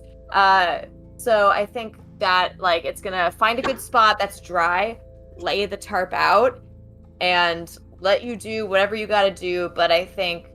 Let me know, I guess when I'm gonna hold and be ready and sort of do like the fires and like go through the compass point as you like do the thing, and we're like moving down and over each other, and it's very patterned. Like, it's in my head, I can see it. And then when you go, I will go at the same time when it is your turn. So I'm holding that. Okay, I like it. As you begin to prepare for this, Ida, you're up. You are in close combat with this creature. That's me. Oh boy. I'm like sputtering, and I like get some of the muck off of me and stuff, and I think that I actually grab her shoulders back because she's grabbing mine. Mm-hmm. So I'm gonna grab her back and Okay. say, I don't want to hurt you. I'm here to help. I'm the one on your side. And then I'm gonna hit her with the butt of my rifle. Hell yeah.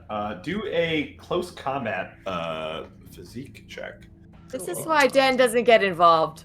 It's this shit. Den's like, yeah, I'm good. I'm okay. Ooh. You got this. You know, I was just thinking how bad my modifiers were at the beginning of this, and then now we're here. And no sixes. Roll all those dice. I fucking cursed myself is what I did. I got 4 once. I rolled 7 dice. This is what you get. Ones. This is what you get for being a bad ally. Bad this ally? Is it. You're a bad ally. I believe in you. I want to help you as you punch them in the face. That's Well, because I don't want her to fuck with me. She just This like is your fault. like waterboarded me, dude. Make a manipulation check though, because you Thank didn't you. use your fast action to move. So manipulation plus empathy. That's so good. Come Don't on. fuck with me. You can do it. No You show her. success. 2 No ones. success. Okay. Damn it. I know you. All the luck with wrestling the heron. You are currently wrestling something much, much worse. Yeah, thank God that bird. I got that bird in that first scene. Hell yeah! Glad I did that. That was great. That was fantastic, and you know it. Helene, you're up. Right, so Helene is going to use her fast action as movement. Yes. So she will use that to kind of climb up as high as she can. Okay. And then I'm gonna look out because like right now I have to choose between like trying to destroy or damage this thing, and then seeing that one of my colleagues is getting her shit wrecked. So from where I am, does it look like Ida's kind of in pretty dire straits with this Vaesen? It looks okay. Ida, I mean, obviously this thing has hurt Ida, but Ida's also pretty formidable across the board. You know that if it is an incorporeal force, helping Ida right now would be great, but this thing, as you saw it moves extremely fast. And if this engine is truly the source of what's keeping it bound here, and you need to put this thing to rest, then you would probably better deal with that, given the fact that Den and Magnus are disposed on bone duty somewhere. Duty, baby. Yeah, no, absolutely. That was kind of my thought. I was just sort of thinking through what Helene would do in this instance. But seeing that Ida's kind of still holding her own, at least, Helene will call out, "Hold it off a little bit longer." And I will. Do you need me to do some kind of check to figure out where to throw it? So you have definitely found out how to create the object and kind of like jam the systems. I am actually going to give you the option. You can make a learning check, and you can use your general knowledge of how steam, physics, and combustible fires could work to blow up the engine.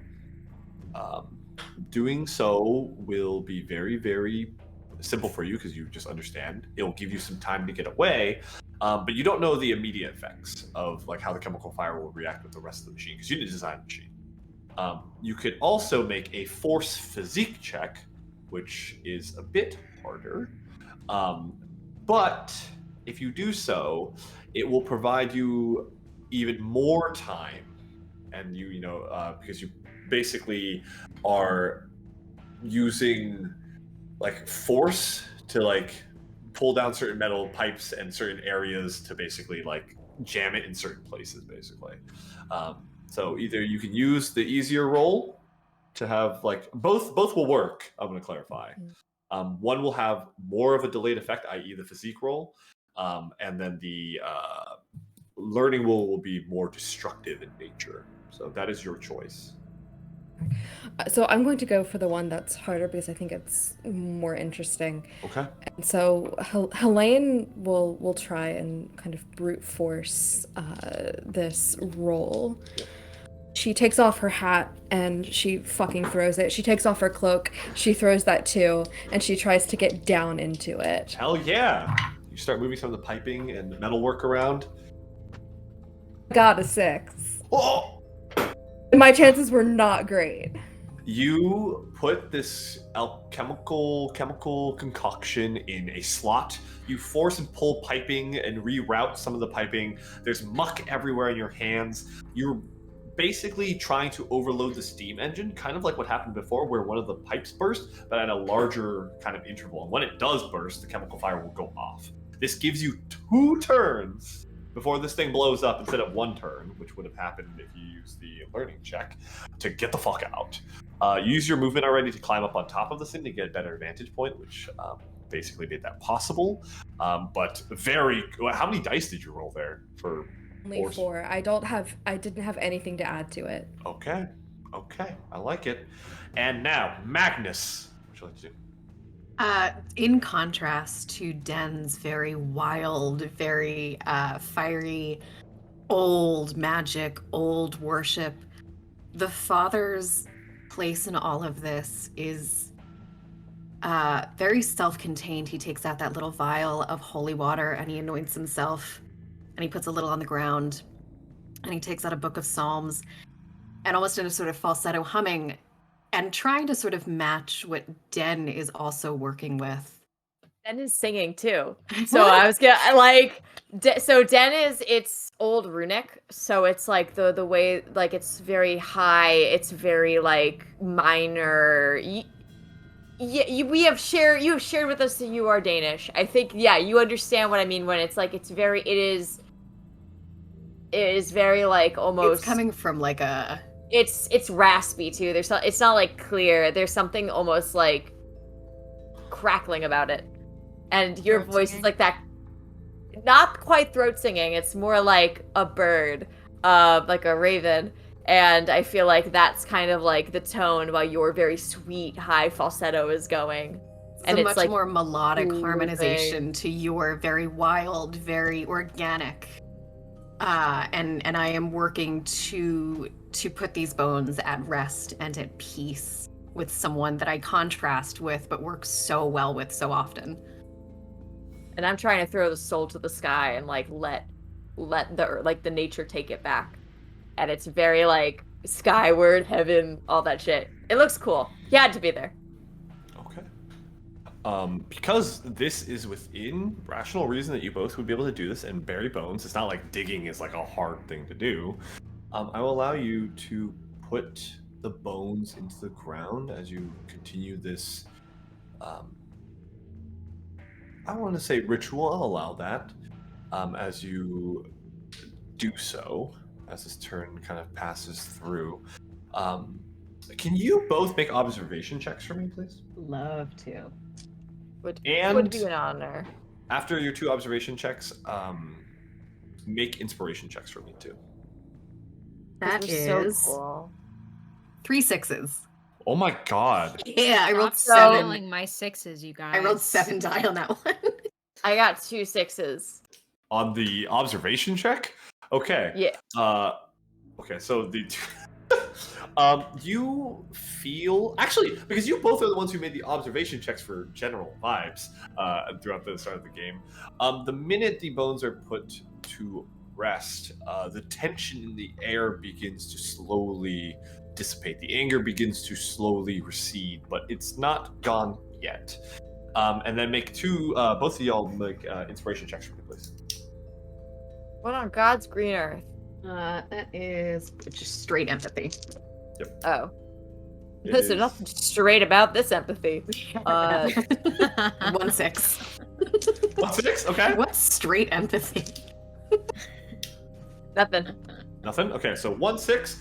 As in the fog, Ida and Helene, as you are both dealing with your own variable situations, you also feel a general settling to the overarching fucky wucky, as we like to call it here, energy. I will give you +1 going forward to all of your rolls, as your allies have completed one part of this putting to rest ritual. That is the end of Magnus's turn. It is now the creature's turn. It still holding on to you, because you're holding on to it, and to be honest, I respect that. It will attack you. But because you haven't really moved, and I mean, the fast action was a manipulation check, I'll allow you to parry this or dodge if you'd like. So you can make an agility check to see if you can dodge its Would love to. Ireland bog breath. I don't think I would ever say bog breath in my life until this moment. Bog breath. Okay. Hey, there's the success. Hell yeah! One success. It breathes into you push out of the way, it releases from your grip, and I'll say that you make you get like about 5 feet on it as it kind of layers this waste of frozen black like gunk across the floor in front of you, taking no damage this turn. It will dissipate from view, though. It moves. All right. That is the end of its turn. Den, you're up. Oh, she's shy. I am going to. I guess we're like folding the bodies back up. I don't know. I'm gonna rush back to see if I can help with anything. Okay. I have a dagger. You begin rushing back into the peninsula, into the zone near the tent. You see Ida standing there. You see this large, like almost portion of frozen bog water that kind of arches up from like where like a person's mouth would probably be. And Ida looks okay, not like terribly roughed up. But I will allow you to provide any supportive actions once Helene and Ida go, basically. I'd like to support Ida. So Okay. what I would like to do is I would like to take. I have an item that we haven't seen yet. Oh, I have something called a powdered staghorn. I like it. God help me if I know what it's meant to do, but it does something. There's a page. I would like to find out now. You know what? No, we don't have time to learn new things. I'm gonna light up that tinderbox and try and like it's like, you know, like fire to ice. Try and distract it a little bit. Okay, sure. Yeah, and you don't you have do time. So. Ida, you're up. It's so funny. You were like, you keep on talking about cool items. I'm like, man, where do you get these items? And then I remember like my character came with a gun, so like That's your my cool item. That is a cool item. That's You your have cool a item. pretty gun. cool item. I mean, there's Hey, not guys. a lot of guns in this game. No, you have a gun. I know. I have like a dagger and some wild fisticuffs. Great. As the Vaesen dissipates, I'm just going to take a second to kind of look around and like sense. So whether this be supernatural sense, from kind of understanding the essence of this creature, or fully just hunting tracking sense, I would like to know and predict where it's going to be. So, it is currently dissipated from you after missing its attack. You can make the choice between learning, vigilance, or observation. There's different ways that you can. I will take observation Sure. every time. Great. And this is a good roll for another specific reason. One success. One success. It is probably trying. Oh, something fell outside of my room. It is probably trying to realign itself to cut you off, and basically keep you on the peninsula. Right? There's only one exit out. However, I will say with also your observation check, Helene looks extremely successful in their action, and so you don't know what destroying this machine entails. But you can look at the machine that is Helene is currently on top of, and it does not look like in a good state, and it's making way louder noises than it was before. You hear this whistling sound as steam begins to pump out of creaks and cracks in the machinery. Helene, are we? Is this good? Are we? Do we need to leave? Does Helene have time? I mean, I have like 2 rounds to get off of this thing. Yeah, so you definitely have enough time to get off, but you don't know if this thing is going to try to harry you along the way. So yeah. My fear is that I just don't have a lot of time before it goes up. So I'll try to shout to Ida. I think so, but you need to keep it away from me a little bit longer until I can jump clear. Great.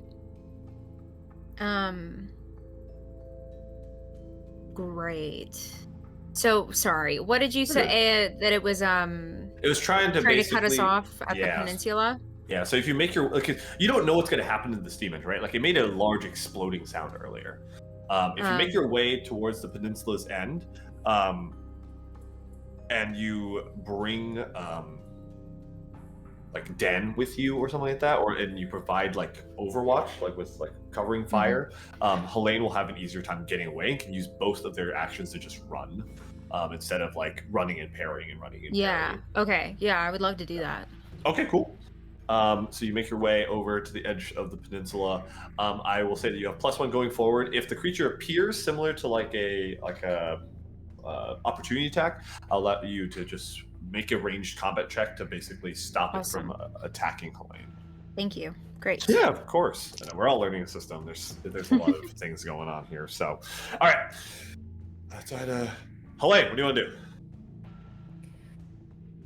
So am I on top or Yes. am I in it? Okay. You're on top of it, I'd say. So in that case, I would like to use my fast action to try and like grapple my way over it. I assume it's the kind of thing where I can't just like straight run. Like I have to. It takes some physical effort to actually move on top of it. So I would like to use my fast action to do that. Yeah, to like scramble. Since I've like have thrown basically a bomb into its gut, like are these pipes like bursting like already a little bit like around me? Like I can kind of like hear like the squealing and like I know like shit's about to blow up in my face. Do I have to make any sort of roll or do I just move? You can just move if you'd like. You could also use you use the fast action to get down, so you can use your slow action to just like run to the next zone, basically to double. It's basically like a dash action, right, where you're kind of using both your actions to get out of the radius. I would say that no one has yelled out yet into the crowd to be like, hey, something's going on, because there were workers here and children as well. So True. Yeah, so in that case, as I'm scrambling, I will try and shout. Though I imagine I might be too far away and there's a lot of noise, but I'm trying at least. Get down! Get out! Get down! Run!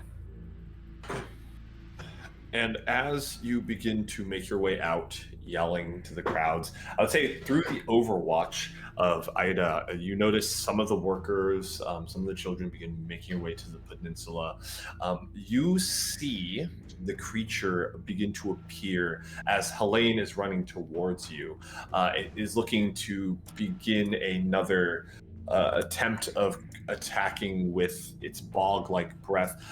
Ida, can you please make a ranged combat roll for me, please, with a +1 going forward from the inspiration check from your allies for completing the ritual, and also because It's just an insane amount of dice, you guys. Hell yeah! It feels so good to roll in this game. Home. Bring it home. Everybody, play Vaesen. It feels so good to roll this many dice. Hell yeah! Yeah, it's because it knew I was singing the praises of the game. I got 3 successes. Holy shit! Yeah. Okay. Well, I'm gonna close my book here. As you all are running, and because we're 15 minutes over, and because I'm a slow DM sometimes, as you're running, Helene, you feel its ghastly presence behind you. A creature of sorrow and hatred, not truly malevolent to you, but malevolent to what is happening in its home. And as you make your way, you see Ida pointing a gun at you as Den supports Ida, and a bullet shoots Ida. You, for a split second, think to yourself, I need to protect Helene, I need to stop this thing. But Helene had put all of her efforts into stopping this machine, and Magnus and Den put all of their efforts into putting the bones to rest. And so you aim past the right shoulder of this creature, you fire a shot off, soars through, past into the machine, and you hear this whirring, and then a localized explosion. As the kind of ripple kind of pushes Helene, you off your feet a little bit, but you are caught by your allies as this pulsating radius of smoke and fire pushes the fog out. As basically you see tents catch, and as the aftermath of this begins to catch, as Magnus kind of makes their way back over to all of you, you do not see this Vaesen anymore. And you feel an overarching sense of calmness even with this extreme amount of, energy still radiating around you, this adrenaline pumping around you. And you don't know if you've truly vanquished this creature in this moment. But as night begins to fully take on the moor, as you look at each other, calmness returns to you all, and it does not currently haunt you. What do you guys do?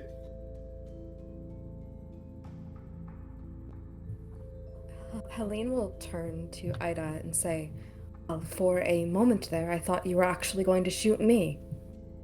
I'm glad that you didn't. No, not today, Doctor.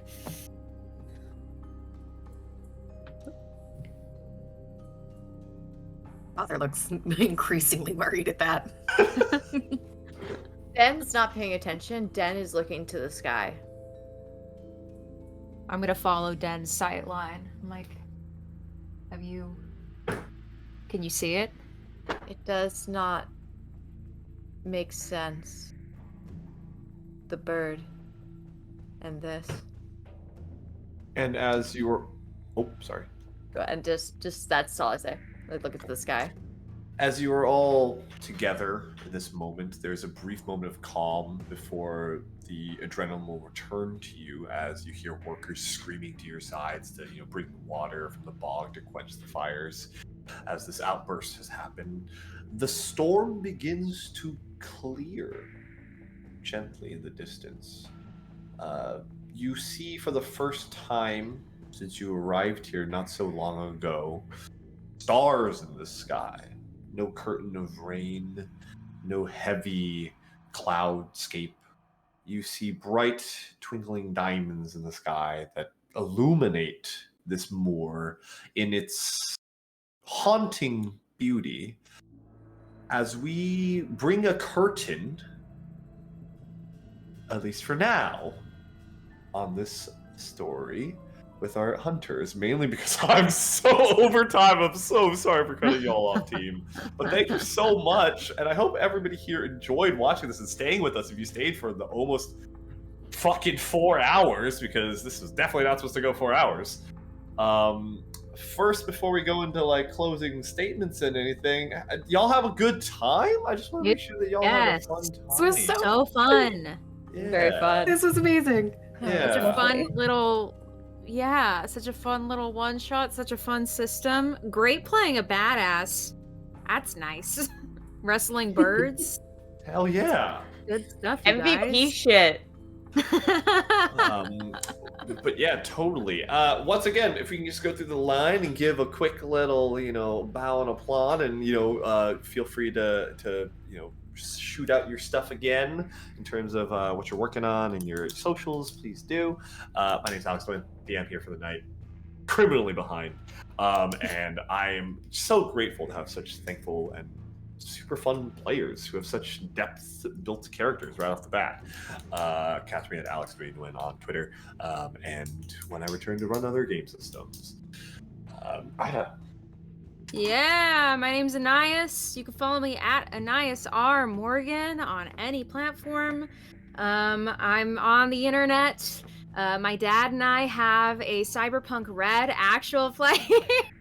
Fleet's laughing at me because I told them at break. So they didn't know that my dad is the GM on that show, but my dad is the GM. And my mom and my sibling both worked on the art, and my uncle built the terrain. So it is a family effort, and it is super fun. So if you played Cyberpunk 2077 or you watched the anime, go check us out. That's Cyberpunk Edge of Extinction. We are at Infinite Sided Dice. And it would be great to see you guys in the chat sometime. Woo! Dan. Hi everybody, my name is Fleet. You can find me at Fleet_Dietrich. I have played Den, your strange little Vaesen Raven tonight. Oh god, I'm gonna miss this little motherfucker. But I'm so excited to play this. This has been awesome. If you really like my more heavy metal moments, you can find me running Merkborg, my favorite game, on Lost Caravan RPG. And if you keep an eye out, there's one casting call up right now for my game, and another for something that is coming out very soon. Actually, I think I can announce. No, I'm not sure if I can yet. I'm not gonna risk it, but tease. I have another Merc. Boy. I have a Merc Borge thing. Keep an eye out November 23rd or 27th to 29th because there is a very exciting casting call coming out for a very significant episode of Merc Borge. Ooh, okay. Name is Magnus. I don't want Bone Duty to ever end. This has been incredible. I've been Liz. You can find me as the Mulan Rogue pretty much everywhere. Catch me hanging out as part of Utopia, a D&D podcast. Also, I didn't mention this before, but I also sometimes hang out with Girls Run These Worlds who are up for a Game Hers Awards right now. Voting is open. Please head over to their Twitter to check out. Wonderful network of people. Also wonderful network of people here. So thank you so much for having me. I'll catch you guys some other time. Awesome. And finally, the most badass doctor I know. And I know some cool doctors. Hello. Hi, I'm VJ Stonecraft. You can find me on Twitter at VJ_Stonecraft. I'm a TTRPG writer. Currently, I'm writing queer Victorian horror for Cthulhu by Gaslight. I can't talk too many details yet, but I'm very excited. I'm also the keeper for Lovewindscraft. It's a Cthulhu by Gaslight podcast. Next month, I'm over on Crossroad Games and Outbreak Undead Death Toll this Sunday. Tomorrow, you can find me, and It's Not Easy Being Delta Green on Tavernaut. I'll be fighting the Cthulhu Mythos and the Muppets. Oh. And Mondays, Oh my I'm on gosh. Goblin Cave Really good. in the Monster of the Week series. So if you can, please join me in the dark. That Delta Green game is excellent. Like, truly, go watch the VODs. Another one of my friends is in it. It's really good. Just go watch it. And with that, one more rip. Remember to join us at Going Crit tomorrow for School Spirits, a demo of the upcoming TTRPG All the Witches by Emma Panada at 8 p.m. ET, 5 p.m. PST, and a collection of other shows that you can get on the social media for Going Crit at Going Crit RPG on Twitter. Any closing words from brother in arms Fabian? And if not, that's fine. Right here, brother. With that, though, have a wonderful evening, and you can roll the doobly-doos. And thank you all again for staying with us through the hilariousness and ridiculousness that I find running these fun games. Woo!